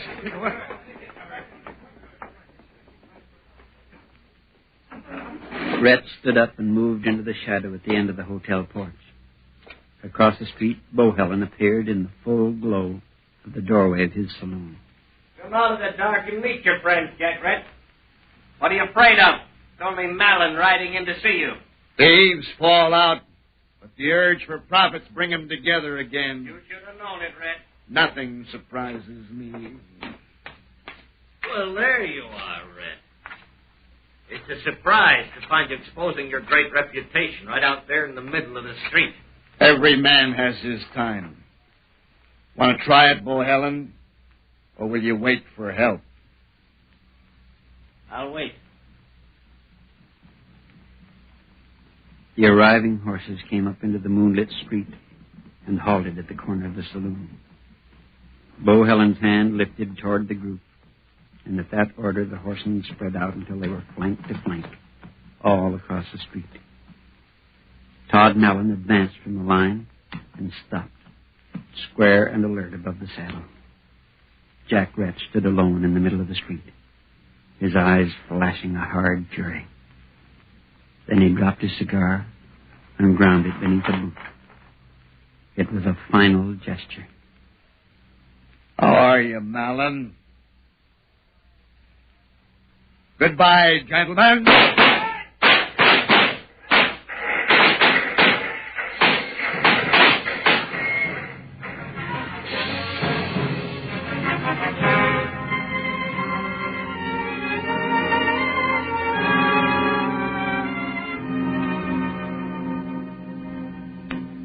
And next day, Red Mesa buried some more men out on the hill and talked of Jack Rett, who was more of a mystery to them now than when living. To all of them but one, Matt Travner. Nobody knows a killer's world, Mary. There wasn't any room in Jack Rett for much pity, but he sent me away to save me from what he knew was coming. I think that was a kindness, though I had no fear. It was a fine thing for him to do, Matt. But They say he stood in the middle of the street to face them all in the light. Why? It wasn't his style. As long as he was sure of himself, he never gave anybody an even chance, Mary. But killers live and die by instinct. And somewhere along the evening, he got the warning. After that, it was just a matter of pride. And he killed Malin and Bo Helen before he died. Standing up and in good style. That's a sort of greatness, isn't it?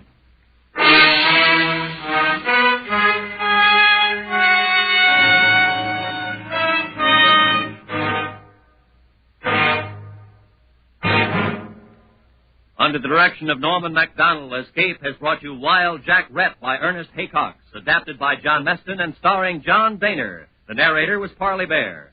Featured in the cast were Harry Bartell, Lawrence Dobkin, Georgia Ellis, Howard McNear, Herb Ellis, Peter Leeds, and Lou Krugman. The special music for Escape is composed and conducted by Leith Stevens. Next week. You are standing in inky blackness, looking up a long flight of stairs, at the top of which lurks something unbelievably evil, while in the moving shadows behind you, coming closer to you, is the shadowy figure of something that could only come from a nightmare. So listen next week, when Escape brings you Anthony Ellis's terrifying story, I Saw Myself Running.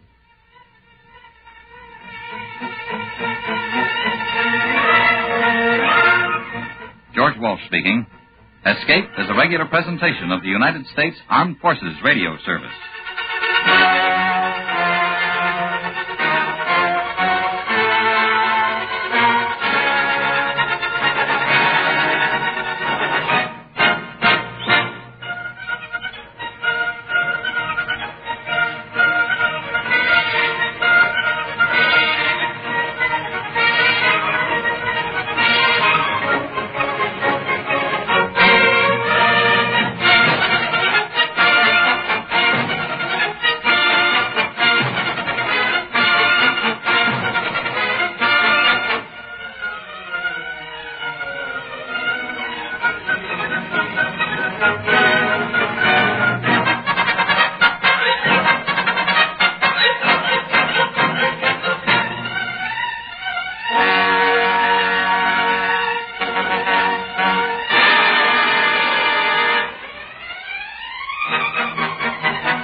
Nestle's Quick for the greatest tasting chocolate milk and those famous Nestle's chocolate bars present Space Patrol!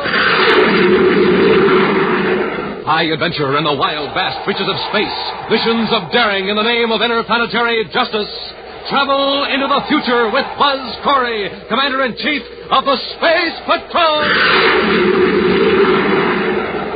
In today's transcribed Space Patrol adventure, Buzz and Appy are in their spacesuits advancing across the rocky surface of the planet Mercury toward the hideout of an escaped criminal. Hold it, Appy.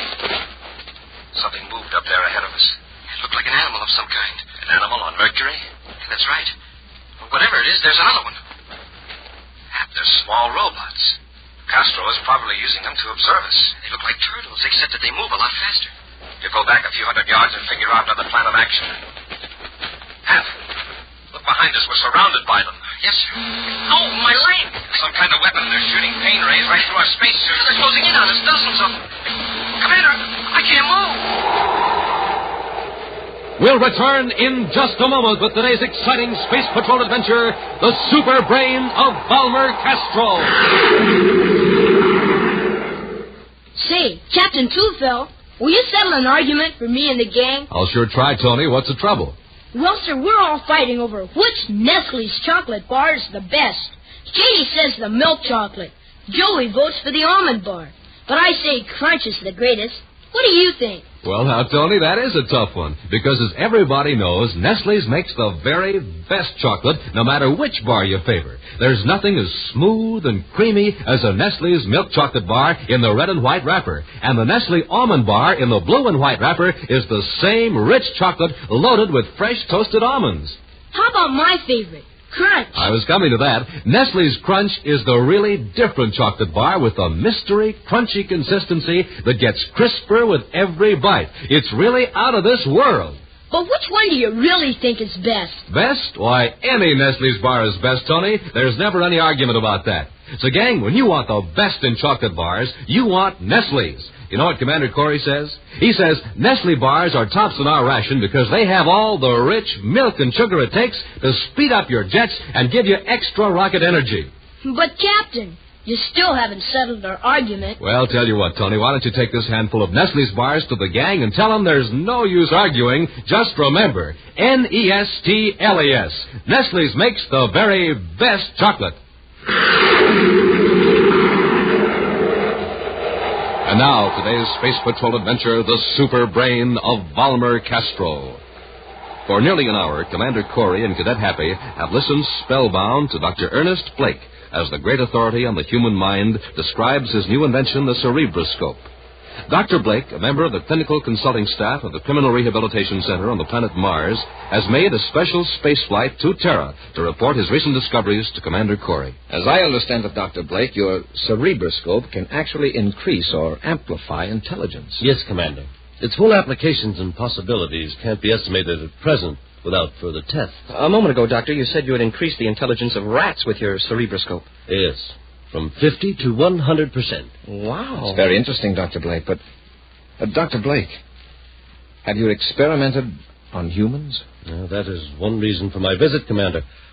I want official permission to test the cerebroscope on volunteers in the Criminal Rehabilitation Center. You mean on those eligible to be discharged as cured? Naturally. It might be dangerous to increase the mental powers of those who still have criminal tendencies. Just how dangerous, no one can say. I don't believe you've answered my question, Doctor. Have you experimented on humans? I made one test. Or rather, my assistant did. Who was the subject? I was. What were the results? Before the experiment, I took several intelligence tests under supervision of my assistant. After just 5 minutes of cerebroscope radiations, I repeated those tests along with similar tests. Commander, my score was more than 40% higher. Smoking rockets. And you're now more intelligent than you were before. Perhaps. But I don't know how permanent the effects are or in how many areas of intellect the radiations are effective. That's why I want to make more tests on others. Dr. Blake, I'd like to look into this matter a little further before I make a recommendation. Well, could you come to the Rehabilitation Center and examine the cerebroscope? I'd like to very much, Doctor. But I can't get away for at least 2 days. Well, I have some business here on Terra that will keep me here that long. Suppose I contact you day after tomorrow. Fine, Doctor. We'll see you then. A short distance from Lowell City on the planet Mars is the Criminal Rehabilitation Center. Here, one of the latest arrivals, Balmer Castro, is undergoing initial processing. He sits silently as the official interviewer, Rhoda Nexon, gives him routine instructions. In this first test, a series of questions will be flashed on the screen. Break it off, Rhoda. Break it off. Your attendants are gone.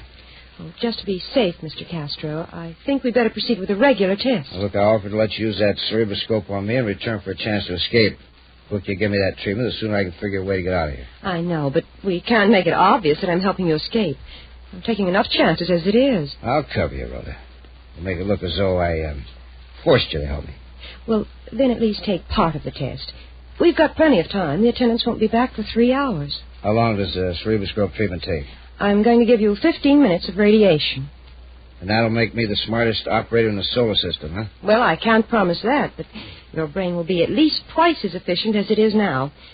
Shall we get on with the test? All right. A few hours later, in Space Patrol headquarters on Terra, Commander Corey gives Cadet Happy some astonishing news. I don't know the full details yet, Happy, but Balmer Castro escaped from the rehab center. Smoking rockets. How did he manage that? That's the big mystery, Hap. It's almost as though he had the cooperation of the whole staff, yet we know that's impossible. Commander, is it true about Castro? Is that why you sent for me? Yes, Dr. Blake, it's true. I can't believe it. No one has ever escaped from that Martian center? I haven't pieced the story together yet, Doctor, but somehow Castro managed to deceive several key members of the staff. He literally walked out, or rather drove out in a surface car, and no one raised a hand to stop him. I've had a strange premonition all morning, Commander. A strong feeling that something was wrong at the center. Since I took that cerebroscope treatment, my mind seems sensitive to thoughts of others. He must have had help to escape like that. Such a thing is unthinkable. Our staff is thoroughly reliable. I know. And they're experienced in dealing with clever criminals. This had to happen while I was away. I haven't told you the worst part of it, Doctor. Your assistant, Rhoda Nixon, disappeared with Castro. What? And your cerebroscope is missing. Oh. It's true. Hey, the cerebroscope. Say, wait a minute. Maybe that's the explanation. How about it, Doctor? Could your device make a super-intelligent crook out of an ordinary swindler? I can't say for certain. But I am afraid it's possible. Well, still, how would Castro have known about the cerebroscope? And who would he get to give him the treatment? That's what we're going to find out. Let's get to the spaceport and blast off for Mars. An all-planets alert has given every Space Patrol agent a description of Balmer, Castro, and Dr. Blake's missing assistant, Rhoda Nixon. At this moment, the escaped criminal sits calmly in a small apartment in Lowell City, Mars, while Rhoda Nixon nervously but expertly checks a series of test forms. Haven't you finished yet, Rhoda? Oh, yes, but I was just rechecking. Why waste time? You know as well as I do that the answer tabulating system is foolproof. These results are unbelievable. Fantastic. Then I am a genius, is that it? It's frightening. Your score is 28 points higher than the previous top rating. Is that so? And who is the ex-champion? Professor Maxwell Huxley, a descendant of a long line of geniuses. So I topped old Huxley, huh? Well, not in the matter of actual information, of course, but in intellectual potential, you're far superior. Naturally. So the cerebroscope made me an all-around genius. No. In moral values, the sense of right and wrong, you're still subnormal. Well, Mr. Castro, we've completed the agreement, so I'll be going. You'll remain with me. I may have further use for you. I don't want any money from you, Mr. Castro, and I promise I won't go to the Space Patrol. Just let me go. You might as well stop begging, Rhoda. Your pleading has absolutely no effect upon me, except to irritate me. I don't trust you, Miss Nixon, and I have good reason not to. Well, what do you mean? Didn't I help you escape? You had no intention of keeping that promise, Rhoda. You merely wanted a human guinea pig for an experiment. Dr. Blake refused to test his invention on human beings, so you decided to take advantage of his absence and do a little research on your own. Isn't that right? Well, how did you know that? And I was right. You didn't dream that Blake's gadget would make me able to outsmart you and the rest of the staff at the rehab center. But I told you it would. Why would I risk getting in bed with Dr. Blake and losing my job? You've got what you wanted, a powerful brain and your freedom. Well, be fair, Mr. Castro. Let me go. Oh, you forget, Rhoda, that although my intellect is high, my sense of fairness, of right and wrong, is subnormal. Now, you're staying with me. Now, be quiet. I have to figure a way out of our present danger. Danger? What danger? I don't know exactly. But I have a strong sense of an opposing force. A powerful mind working against me. I think, in fact, I'm sure it's the mind of Dr. Ernest Blake.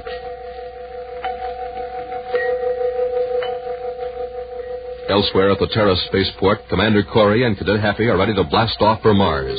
With them in the control compartment of the Terra 5 is Dr. Blake. Instrument check completed, Commander. Good. Dr. Blake will blast off as soon as we get the go-ahead from Space Control. Just relax.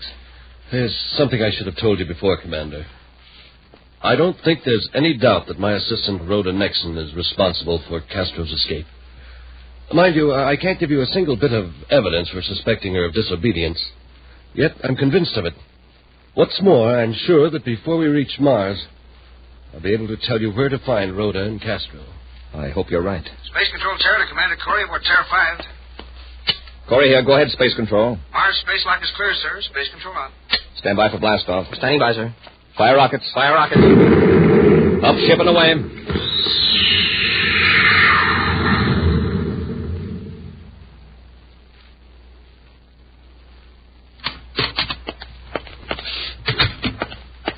Come on, Rhoda. Let's get out of here. Space Patrol must be looking for us everywhere. For all we know, there may be agents out in the street right now. There aren't. Our main source of danger is coming toward us now, from Terra. How do you know? Don't ask questions. I know a place on Mercury where we'll be perfectly safe. Right now, our enemies are roaring toward Mars. But they'll never arrive. They will destroy themselves out in space.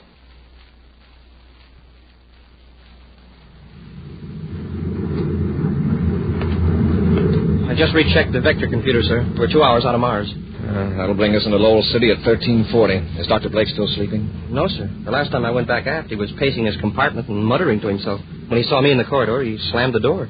He's under quite a strain, poor fellow. He's got me worried, Commander. How can he be so positive that Castro's in Lowell City? I think he knows a lot more about this escape than he lets on. You'll find out how much he knows before very long. You're not going to find out anything, Commander. I've got a blast gun here. Do what I tell you or I'll use it. Dr. Blake, this is hardly the time for a joke. This is no joke, Corey. You're planning to hold me responsible for Castro's escape. But you're not going to hold me up to disgrace. Change vector. Dr. Blake, I don't know what you're talking about. Do what I tell you, or I'll blast both of you. We'll return to Space Patrol in just a moment. Come and get it! Hey, all you rocket jockeys, I've got something new and sensational to tell you about today. I mean Nestle's Quick, the greatest way to make chocolate milk you ever tasted. Quick makes the richest, most chocolatey, most delicious chocolate milk in all the universe. It's the same wonderful flavor as Nestle chocolate bars. Oh, just think if drinking milk would taste like that. Jumpin' Jupiter. And Space Patrollers, Nestle's Quick is just as quick and easy to make as it is delicious. You can fix yourself a tall, frosty glass of Quick in no time, anytime. Now, here's all you do. Pour out your glass of milk and then add 2 spoonfuls of Quick powder. Yes, sir, you heard me. First you pour in the milk and then you put in the Quick. Nestle's designed Quick to mix in a flash. It's never messy to make, and you don't have to beat it or shake it in special containers. And that special Nestle's chocolate flavor won't settle at the bottom or stick to the sides. No, sir. Quick is real chocolatey from the first sip to the last swallow. And Mom will be real pleased to know that Quick is fortified with vitamin D, just what you need for strong, healthy bones. And believe me, when Mom sees how you drink up every drop of your milk, she'll be glad to get Nestle's Quick all the time. Now, gang, here's how to get the official chocolate milk maker for all Space Patrollers. Ask Mom to bring home the big brown and yellow can of Nestle's Quick. That's Q-U-I-K, Quick.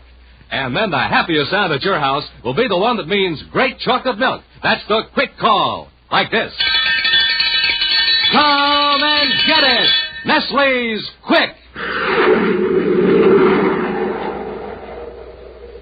And now, back to our Space Patrol adventure, the super brain of Balmer Castro. Commander Corey and Cadet Happy are aboard the Terra 5, heading for the planet Mars with Dr. Ernest Blake, inventor of the cerebroscope, a device that vastly increases the efficiency of the brain. Through the use of this invention, Balmer Castro was able to outwit the staff of the Martian Criminal Rehabilitation Center and escape, taking Dr. Blake's assistant, Rhoda Nexon, with him. For some unaccountable reason, Dr. Blake is attempting to force Buzz to change the vector of the Terra 5. I'm warning you, Corey. Don't turn around or I'll blast you. Okay, Doctor, you name it. Where do we go? Let's see. Drop the gun, Doctor. I said drop it. There. It's okay, Commander. I've got him. Nice work, Happy. I'll admit you had me worried when you jumped him. Take a look at the gun, Commander. Oh, he was bluffing. It's a ray gun. Yes, sir. If it was a blaster, I wouldn't have dared risk it. When I saw it was a ray gun, I figured the worst that could happen to you was that, well, he'd put you to sleep for an hour. It's a ray gun. What have I done? What have I done? You haven't done anything, fortunately. But just what were you trying to do, Doctor? I don't know. I must have lost my mind. Something made me do it, Commander. Some powerful force took control of me. Castro. Castro? Yes. I know he's used the cerebroscope now. I know it. And you think he forced you to attack us? There's no doubt about it. My behavior a moment ago, it couldn't possibly have benefited me. But it could benefit Castro. I tell you, I thought that ray gun was a blaster. It's hard to believe that Castro could control your mind from a distance, yet he seems to have deceived and controlled the staff at the rehab center. Yeah, there must be a lot more to this cerebroscope of yours than you told us, Doctor. There's a lot about the human mind that we don't know. I tell you, Commander, Balmer Castro's mind is powerful enough to send a spark across space to my mind. And perhaps you're sending a spark to his. But not as strong. Remember, I was subjected to the cerebroscope radiations for a few minutes. Who knows how long Castro may have been under the treatment. Wow. Commander, Mercury. Change vector to Mercury. Why? That's where you'll find Castro. Can't you help me? Yes, sir. He's unconscious, sir. Take care of him, Hap. I'm changing vector to Mercury.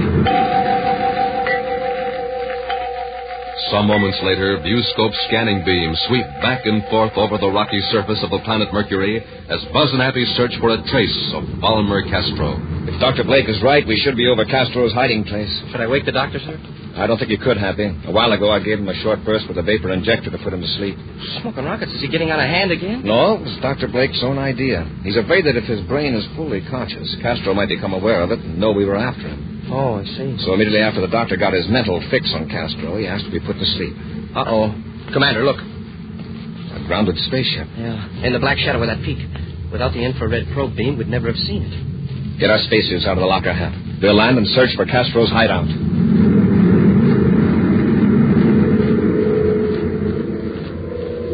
Under the sun-baked rock of Mercury, Balmer Castro relaxes in one of the cool, comfortably furnished chambers of his hideout. His captive, Rhoda Nexon, paces the floor nervously. Rhoda, sit down. Take it easy. I don't like this place. How long are you going to keep me here? Really, you could be in a far worse place. Even if it is underground, it's well lighted, with its own independent air-producing system.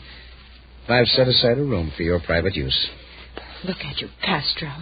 You fancy yourself a master criminal, and yet you're living underground like a mole, hiding. That's only temporary. In time, I shall be able to go and come as I please.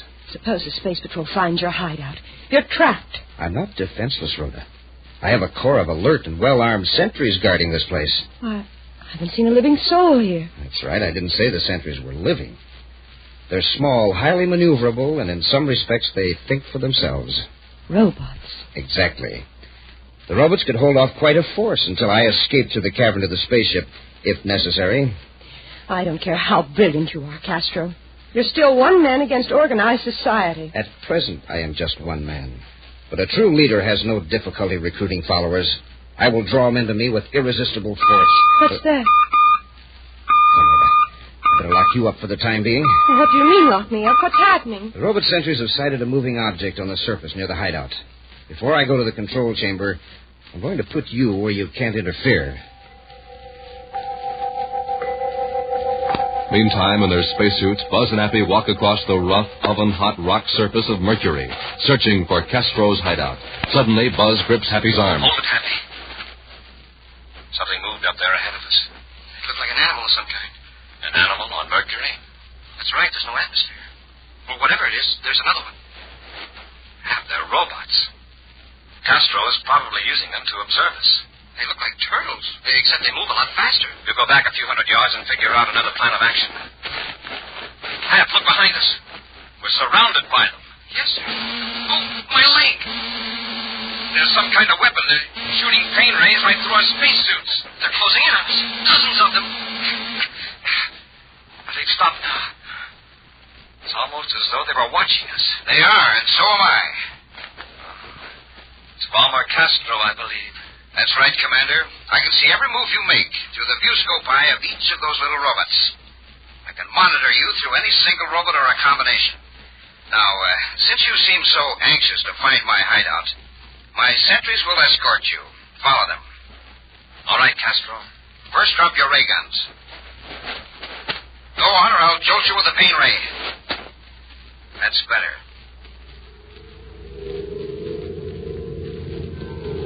Surrounded by the strange turtle-like robots, Buzz and Appy make their way across the rough rocks. Almost like living things, the robots occasionally break formation to avoid obstacles, but immediately close in again. Finally, Buzz and Appy enter an airlock with 4 of the robots scurrying in after them.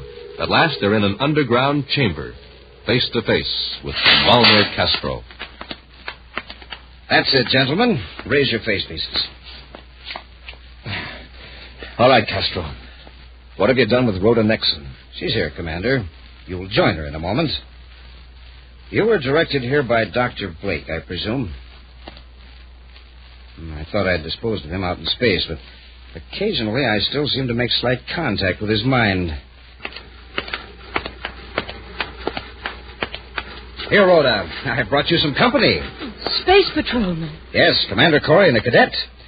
Commander, you'll notice that the robots have stopped a few feet away from you. They're watching you. They're going to see that none of you leave this room alive. Castro, what are you going to do? I'm going to the control panel. He's a fiend, Commander. A fiend with a super brain. Did you help him escape from the rehab center? I didn't mean to. Honestly, I didn't. I never dreamed anything like this would happen. Let's not waste time talking. Hap, let's see if we can get out of here. Maybe we can break down that door. Oh! Hold it. We've got to knock out those robots. When we get close to them, they blast us with a pain ray. If there was only something in here we could use for a weapon. There's nothing. I've looked. If there was only a rod or something, maybe we could flip them over on their backs and get out of their range. Hey, how about that chair? We couldn't get close enough. Even if we threw the chair, I doubt that it would smash them. They look very rugged. Yeah, there's nothing on these walls except a couple of mirrors. Nothing that would do us any good. I'm at the robot control panel now, Corey. I'm gradually increasing the strength of the pain rays. In a few moments, you'll all suffer unendurable agony. You can't avoid the robots. Wherever you move, they'll follow you. Even when I'm on my way to my spaceship, the robots will continue their work. I can't stand it. Commander, she's fainted. The girl is fortunate. I'm leaving now, Commander, with Blake's cerebroscope. I can't bear to watch people suffer. Dirty rat. We can't fight those robots. But maybe we can trick them. Oh. Notice they avoid each other. It's a built-in reaction to keep them from getting in each other's way. Yeah, well, that doesn't do us much good. We're not robots. No, but maybe we can make these gadgets think we are. Huh? The mirrors. We'll each take one from the wall. Hap, hurry. Yes, sir. Hold the mirror close to the floor, Hap. Now, watch out. Don't drop it. Oh, the pain is so bad I can hardly control myself. Hurry, Hap. Hold the mirror so the robot's electric eye will see its own reflection. Like this. Commander, it's working. They're turning away from us. They act like they're going mad. Yeah, they're running around like crazy. Move them away from the door. That's it. Wow, are they confused? Keep them that way while I try to break down the door. Here, take this other mirror. Yes, sir. Keep them at bay. Got it, Hap. Keep the robots off while I carry the girl out. Okay, Commander. I've got them under control. All right, Hap. I've got Rhoda. Hang on to those mirrors and back toward the door. Yes, sir. They're following us, Commander. I don't think that broken door will hold them, but the mirrors will. Hap, as you back out of the room, put that chair in front of the doorway and prop the mirrors against it. Okay, Commander. Hey, it's holding them, sir. They won't come any closer than 3 feet from the mirror. Let's find a spacesuit for Rhoda and get her to the ship. Well, what about Castro and those other robots outside? We'll smash the robot control panel. Then we've got to get to Terra 5 before Castro tries to blast it from his ship. Moments later, Buzz and Appy get Rhoda Nexum aboard the Terra 5, where the now fully conscious Dr. Blake is anxiously waiting for them. Doctor, take care of Rhoda. Get her out of that spacesuit. Yes, Commander. Is she all right? She's coming around. I saw that ship blast off, Commander, about 5 minutes ago. It was Castro. You're lucky, Doctor. If Castro had any space weapons aboard, he'd have blasted this ship for sure. Happy, prepare the ship for blastoff. Yes, sir.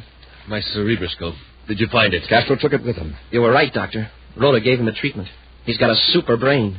With my cerebroscope, he can take other criminals and raise their mental powers. Smoking rockets.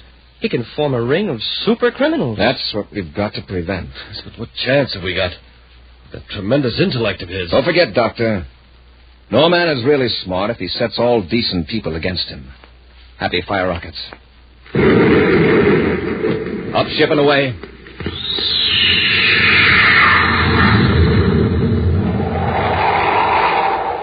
In just a moment, an action preview of next week's exciting Space Patrol adventure. Brought to you by Rice Chex and Wheat Chex, the bite-sized cereals in the red and white checkerboard packages. Say, did you ever take a taste test, Space Patrollers? Well, man, oh man, it sure is fun when it's Chex you're taste testing. How do I know? Well, I just took one. First, I tested them with sugar and cream. Super keen taste. Then I added fruit. Super neat taste. Next, I tried them right out of the red and white checkerboard package. That was a snack test. And Chex, rice, or wheat for snacks Can't be beat. Yes, sir, gang. I rate Chex tops for taste. You'll rate them tops, too. Next, I try them for size. Bite size is the just right size. Just right for your spoon. Just right for delicious, easy eating. Chex, rice, or wheat, tops for size. You bet. And as for get up and go, gang, have yourself a good, nourishing breakfast with rice Chex or wheat Chex, and you'll be rated tops for get up and go. So, Space Patrollers, you take the rice Chex, wheat Chex taste test today, and I'm positive you'll agree, Chex rate tops 3 ways: for taste, for size, for get up and go. Rice Chex, wheat Chex, the cereals with the super swell free Space Patrol trading card inside the red and white checkerboard package. And now, a preview of next week's exciting Space Patrol adventure. A saboteur has just escaped from the locked compartment aboard the Terra 5. Now, with ray guns drawn, Buzz and Happy are searching the ship. He still must have that special spacesuit on, sir. At least it wasn't in the compartment. How did he get out? Smashed the door. Rough customer. Oh, there he is. After him, Hap. Halt where you are, I'll fire. He's heading for the weapons compartment. This'll stop him.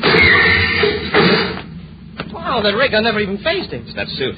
He's completely shielded. Come on, we'll have to tackle him.